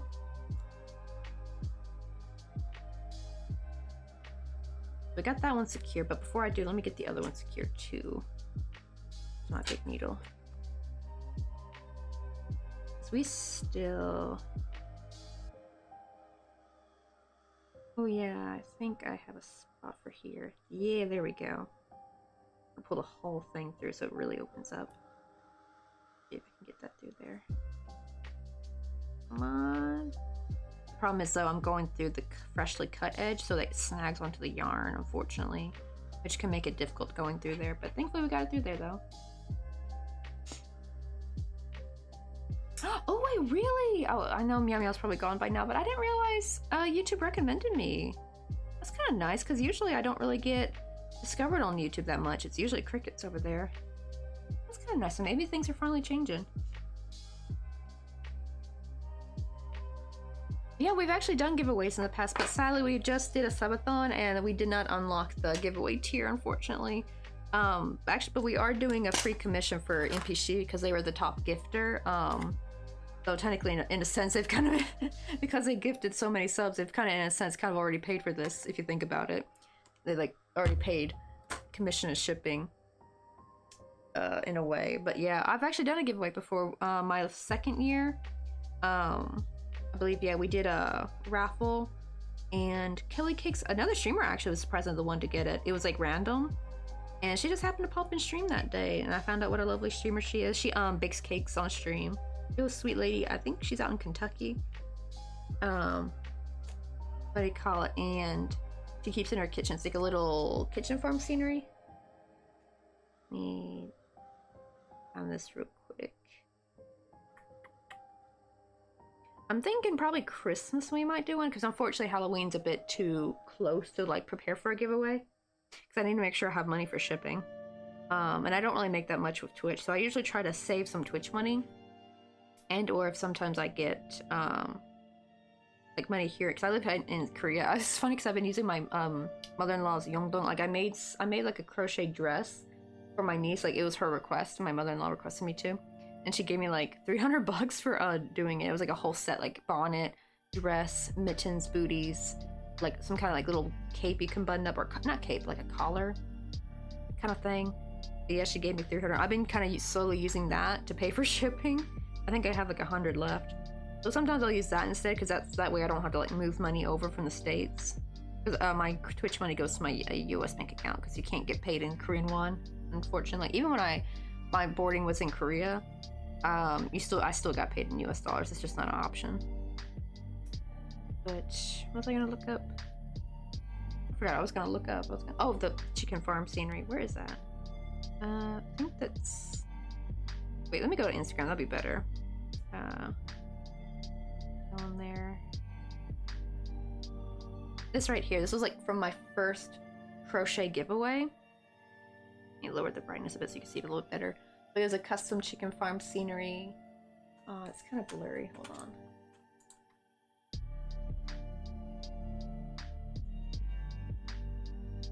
There we go. I see it a little bit better. And I try to make the little farmer girl look kind of like Kelly Cakes a little bit. A little farmhouse. It did take a while to make. It's like the biggest scenery I've still done. It's like I think 12 centimeters. Normally I do sceneries a little bit smaller. There we go.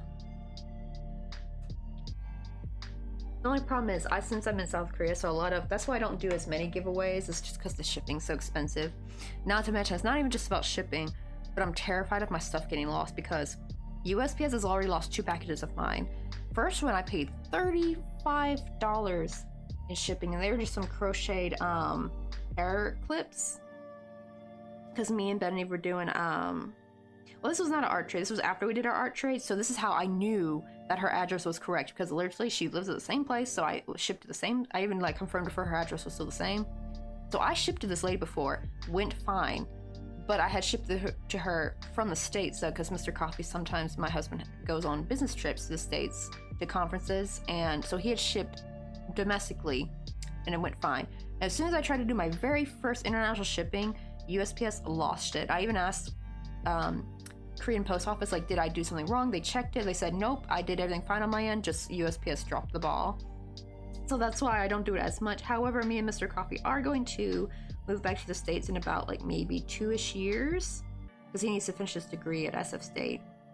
So I'm thinking probably once I move back, I'm probably going to do a lot more giveaways because one, shipping will be so much cheaper and less likely to lose something, and to be quicker because most of my audience is in the States, so it'll be a lot easier.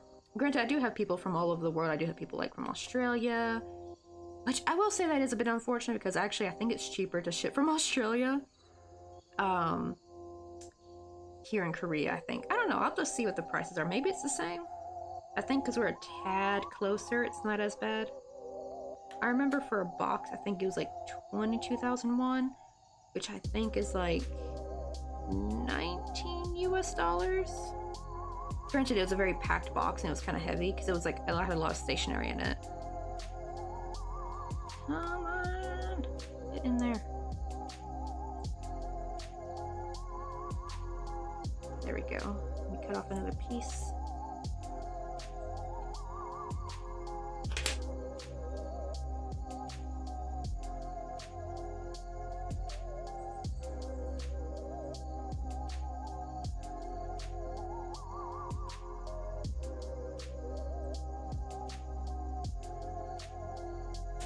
There we go, perfect. Okay, let's get some glue on this. Wrap that up so at least this will stay in place.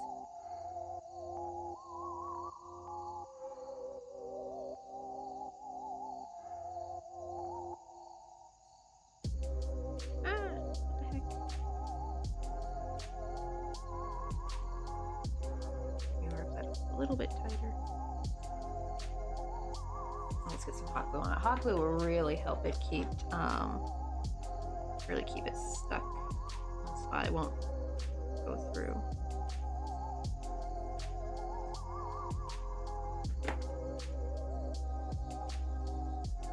Hey, Bookworma, how you doing? Oh, I've come seeking, some crochet advice. Ooh, what advice do you need? Granted, I mostly only know really more about like amigurumi and stuff. I don't really know too much about. It's weird because I feel like on one hand I'm like somewhat of an advanced crocheter, but only in the amigurumi category. And also my knowledge of yarn is kind of limited because like when you do amigurumi, you just kind of stick with cotton worsted weight. But yeah, if it's amigurumi related, I could probably help. Okay, so you're always working the round. Okay, that's good.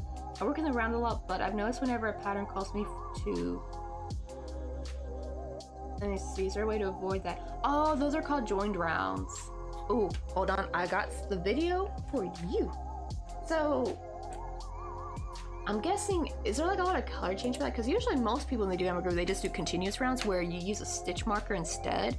You just don't chain, you just keep going, but you want to keep track of where you are, you put a stitch marker there. Some people put it the last stitch of their round. I put it in the first stitch of the round for me. That's just personal preference, but hold on, let me... Wait, it might actually be in the Discord. Hold on, let me see if I can grab it. But someone found a way where you can do invisible seam joined rounds, and it's perfect because the problem is when you do continuous rounds, you get that really weird jog in the back if you color change. If you're just keeping it the same color, then you kind of don't really got to worry about doing joined rounds, really. You can just do continuous rounds. But if they're doing color change, yeah, it looks a lot nicer and neater when you do joined rounds, just so you get that ugly seam in the back. Let me see, let me find it. Where is it? I think it's in... Yeah, beginner. I remember I think I pinned it, so let me go to pins real quick.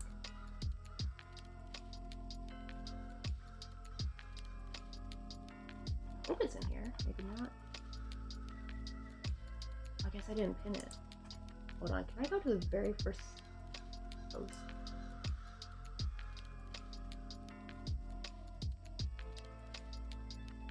Oh, hold on, how about this? Let me just, it'll be easier if I search on my phone because I cannot see from here on the computer. So let me go YouTube.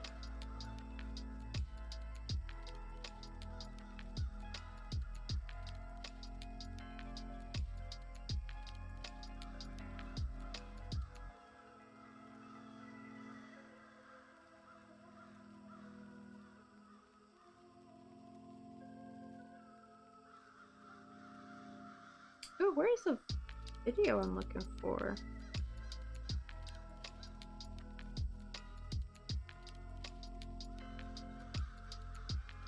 Maybe the one I used to, because now, like, when I watched this video, there weren't any shorts back then.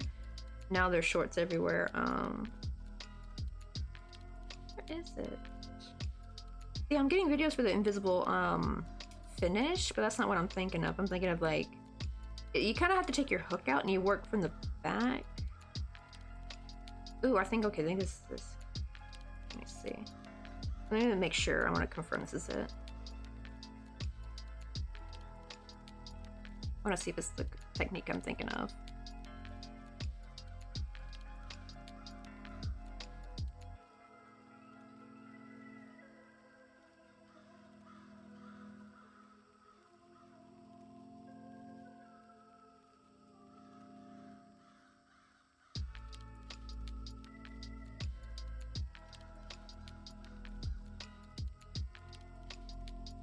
Oh, this is doing the chainless starting double crochet. No, we don't want that. I'm thinking of a different technique because this technique you could do, I think, with all the stitches.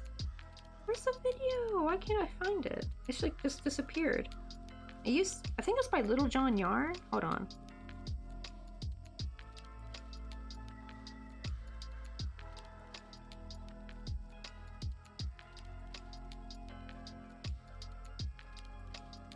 There it is. Yeah, I was looking for this. I was looking for this thumbnail. Here we go. Let me share that. Copy link. Switch. There we go. This is where you can still get joined, but you get a beautiful clean. It is a little bit more work and a little bit more time consuming, but especially if you... I will say though, if the pattern is asking to do joined rounds, however, but it's not doing color change, you can sometimes sneak and like just continue doing continuous rounds. But yes, Thankfully, I noticed with my tiny crochet, the joined around the seam is not that bad. That's another quick thing to do is what they recommend is when you do a regular join around, like if this is like too time consuming, just make, before you join, pull the yarn as tight as you can before putting your hook in and like pulling up a loop right to slip stitch, and then make that slip stitch as tight as possible and make that chain one as tight as possible. But make that first single crochet, like make the loop kind of slightly a little bit bigger than normal, make it nice and a little bit more roomy. Not too loose, but not too tight either. And that kind of helped make it more like you can still kind of see it, but it's much more minimum and not as noticeable. And that's kind of what I do because it's just more, it's just easier with my stuff because I don't really notice the seam as much on the tiny work, but it is much more noticeable with when you work with worsted weight, right? So and actually this technique is easier to do with worsted weight. It's a little hard, that's why I don't do it as much. I do it for certain occasions, like if I'm making fruit slices, then I will do this technique because I want, especially like a coaster or something, because I want that to be clean. I don't want no ugly seam, you know? Hey Jidkin, how you doing? Yeah, I just go do the back stitch and send the front slip stitch at the end of the row and it gets rid of the seam. Oh, I think, yeah, that's the technique I think I'm talking about, where you kind of take your hook out and then you go from the back and then slip stitch. And then you turn your work, and it just, basically what it does, right, it pushes the seam to the inside of your work. So there's technically still a seam, just it's in the inside and you don't see it anymore. So it's really cool. Like, I wonder who came up with that technique. That's like genius, honestly. Like, that's the thing I do kind of like about, I feel like crochet and like, you know, crafting has just gotten better over the years. You know, like how some things are like, oh, things were better in the olden days, but I think for crochet, we're living in like the crochet renaissance or something. Like, thanks to YouTube, you know, we get so many cool tips and tricks and techniques that people would never have known back in the old days, right? Because like maybe some places did have those tips and tricks, but they only talked about it with their like people in their community, right? Like people from other places that you never talk to, right, or never meet, they would never be able to know about those techniques unless maybe you made a book about it, right? Like we're able to share so much, and also yarn's so much better. Yarn is softer, the colors are beautiful, it's not as scratchy. There's all kinds of stuff. Like we have like literally neon and glow in the dark yarn now. Like we're definitely living in the renaissance of fiber arts, I feel like. Like things have actually gotten better in modern times. Okay, these are almost the height I want, but I gotta clip them a little bit. I'm gonna try to keep them as even as possible. Up a little bit there. I try to go for the same amount here.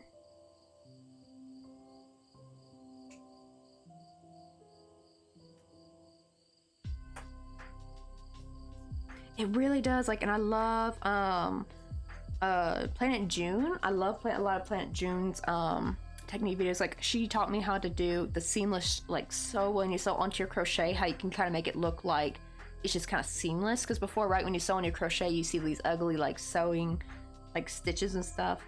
And I finally learned the technique how to make that seamless, and it looks so much better when I sew onto my amigurumi now.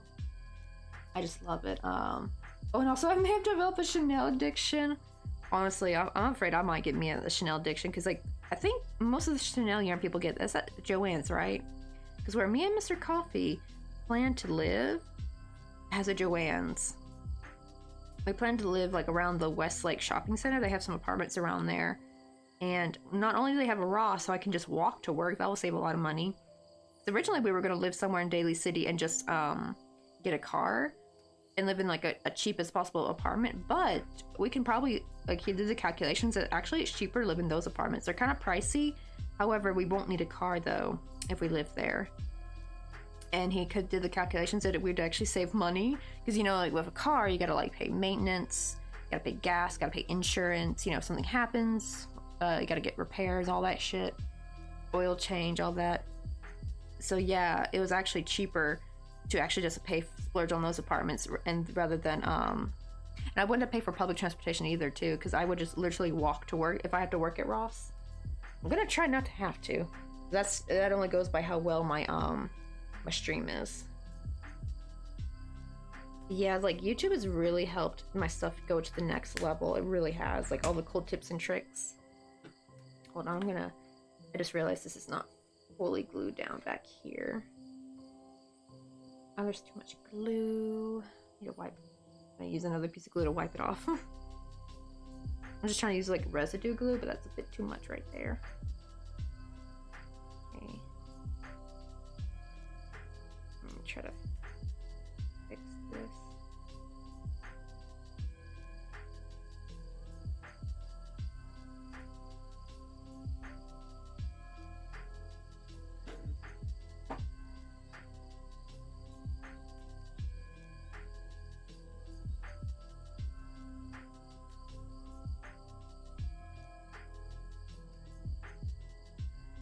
Actually, maybe using this would be better, because actually the lighter will help remelt the hot glue. Because the problem is the hot glue here has gotten a little bit too hard, and it didn't quite set. Okay, let's try that.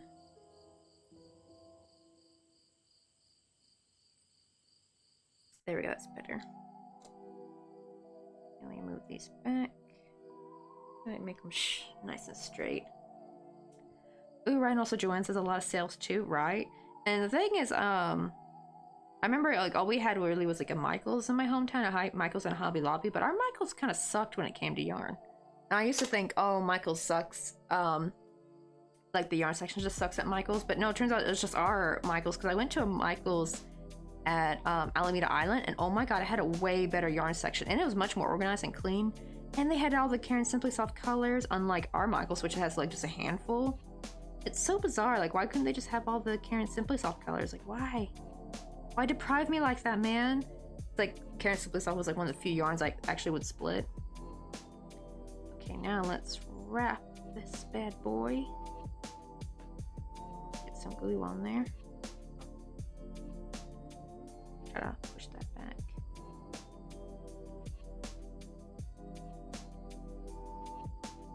I realized wrapping this is going to be kind of difficult at this, like, I don't have like full free range of motion. Here we go.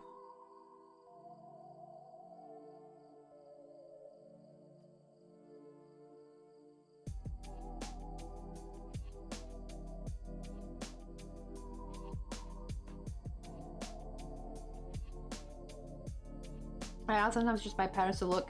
Yes, that's what I do, because I actually, like, most patterns I see, I'm like, I can easily reverse engineer that if I wanted to, but I will get a pattern for if it has something that looks really unique, like a really unique technique, or if I want to learn, yeah, like basically learning a new technique. That's what I'll get a pattern for. Like, you know, like the poison apple. I forgot what the technique was. I have it. I actually have yet. It's so funny. I bought that pattern 2 years ago, and I have yet to actually create it. I think because it's kind of big, so I kind of want to try to just see what the technique is and then try to make like a smaller version, because it will take up a ton of my splitted yarn if I try making it the correct size it's supposed to be. But yeah, like that looked really cool. Like, oh, I was like, oh, how did they do that? I want to see how they did that. I bought a really cool realistic what do you call it, pattern, maple leaf pattern, just to see how do they do it. Like, how do they have to rejoin on or something? But turns out no, it was just like they're really careful about, like, when you go back and forth and just making sure to veer off on this one round and start chaining and going down that side to make that side of the leaf, and then you go back all the way to the other side after you finish that leaf. I finally like learned the technique. I was so happy. There we go, we got one porch. Now let me thread this back through. Let me use a thinner needle. I think that'll be easier.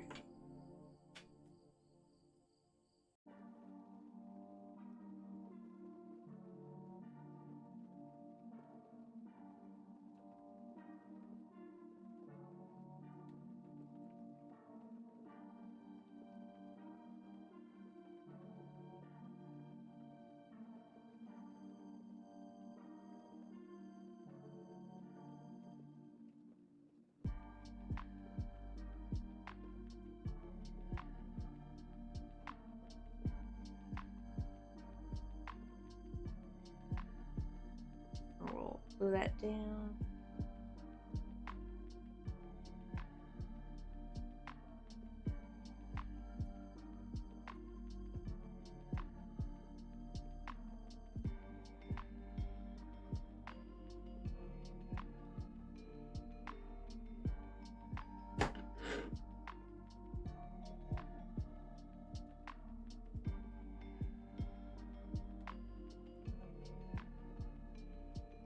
Right? Yeah, actually, it's like, that's kind of what I slightly did a little bit with, I don't know if you know Megan Bubbles, I love her patterns, but her charms was a little bit on the big side. So what I would do was, I would kind of like not fully increase and then just try to like kind of play it by ear and see how much to do like the single crochet rounds before we start decreasing again. But basically I would just try to match up with where I stopped increasing and try to match it with that same version of decreasing, right? Like I would skip a whole big couple of rounds of increasing and decreasing to try to like shrink it a little bit, because hers is like really big. I want to make like a smaller one. And I think I did a fairly bang up job. I only have like, one picture of it. I think it's on my old phone.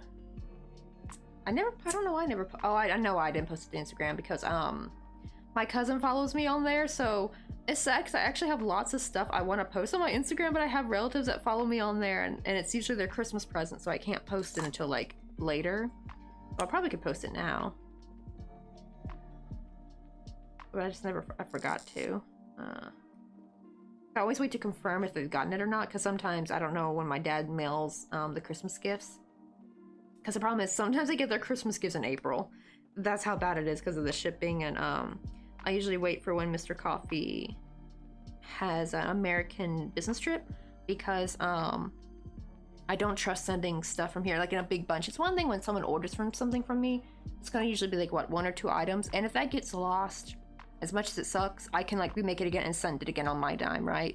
But if it's like a year's worth of Christmas presents in one box and that gets lost, I will be sad. I will be very, very sad.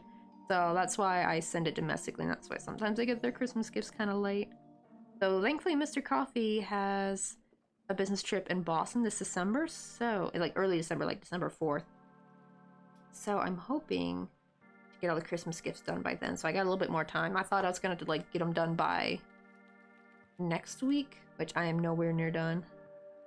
I have so many relatives and they have so many kids. But what do you call it? But thankfully this trip, so I found it'd be just better if I just wait until December. But I was gonna send it twice. I was gonna send intermediate family in October, and then like extended relatives I'd send in December. But then I realized, just better send it all at once. No need to pay shipping twice, really. It's gonna cost the same, whether I put them all in one box or separate or like divide it, because I think it's like $5 is the minimum, and I can usually get them to all fit into like an A4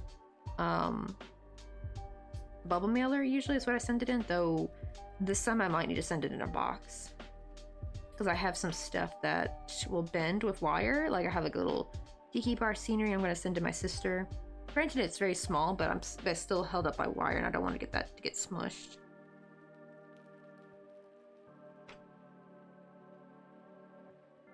Hey Katana J, how you doing?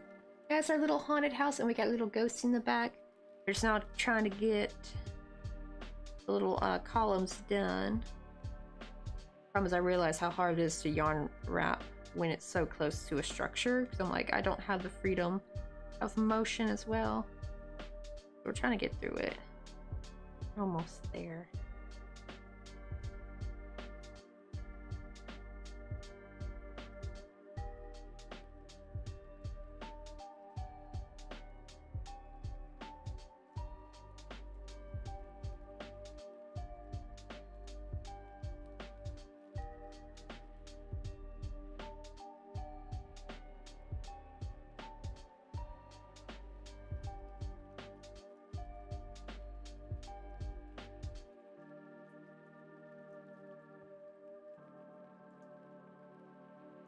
So hard. It keeps wanting to bunch up to the top part. I'm like, no, I want it to be nice and even.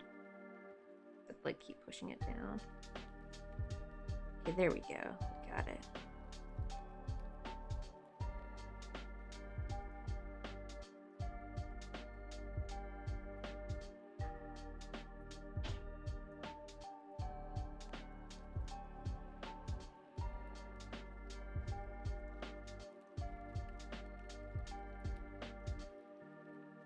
Oh, also I gotta show you Katana Jet. We also have a second haunted house. It's a pumpkin house. I'm hopefully trying to make this a paid pattern before maybe end of this week or beginning of next week, which I know is kind of close to Halloween, but I really want to hurry and get this out. It's a little cute haunted pumpkin house, and we got this little pumpkin like sticking out the window. The hat has changed a bit. I'm making the hat longer, and I've also moved the belt down so that the hat can like also be longer and like kind of fold in the back a little bit. I made the hat a little bit too short in the beginning because I ran out of purple yarn, so I just kind of, I was like, okay, I'll stop here for now, and then maybe I'll just change the hat later. That hat's pretty cute though, but originally I was going for this, like where it like kind of folds in the back a little bit. This is my little doodle I did. I found actually drawing what I want to crochet seems to really help when it comes to freehanding a little bit, rather than just trying to go from what my brain's thinking.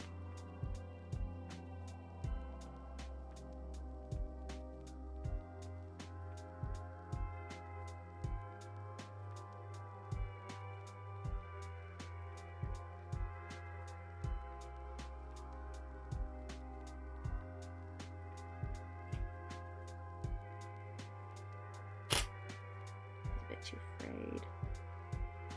Let's see if I can get it through now. Ah, come on, stop being stubborn.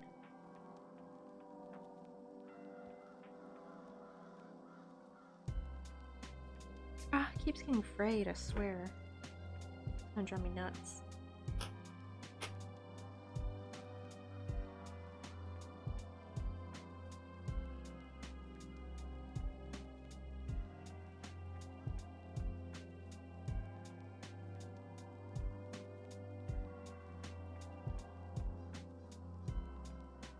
There we go. Oh, finally.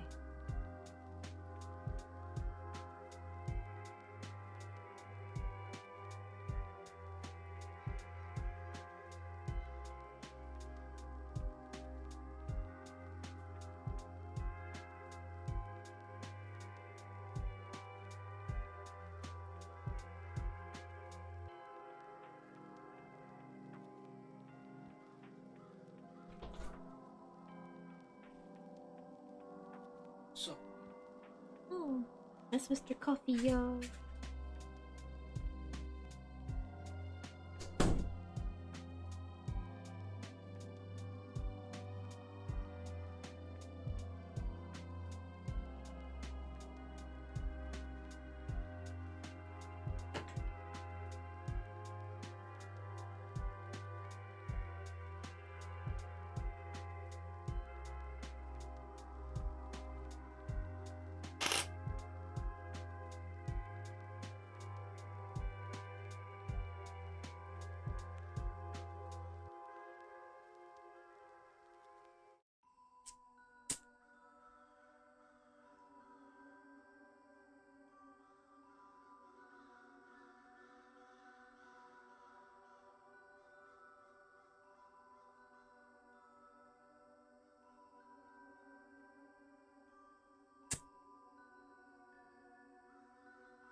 Okay, now to glue these in place.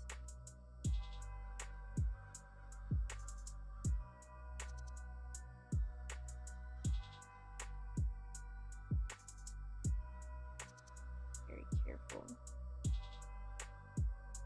Oh, that's my...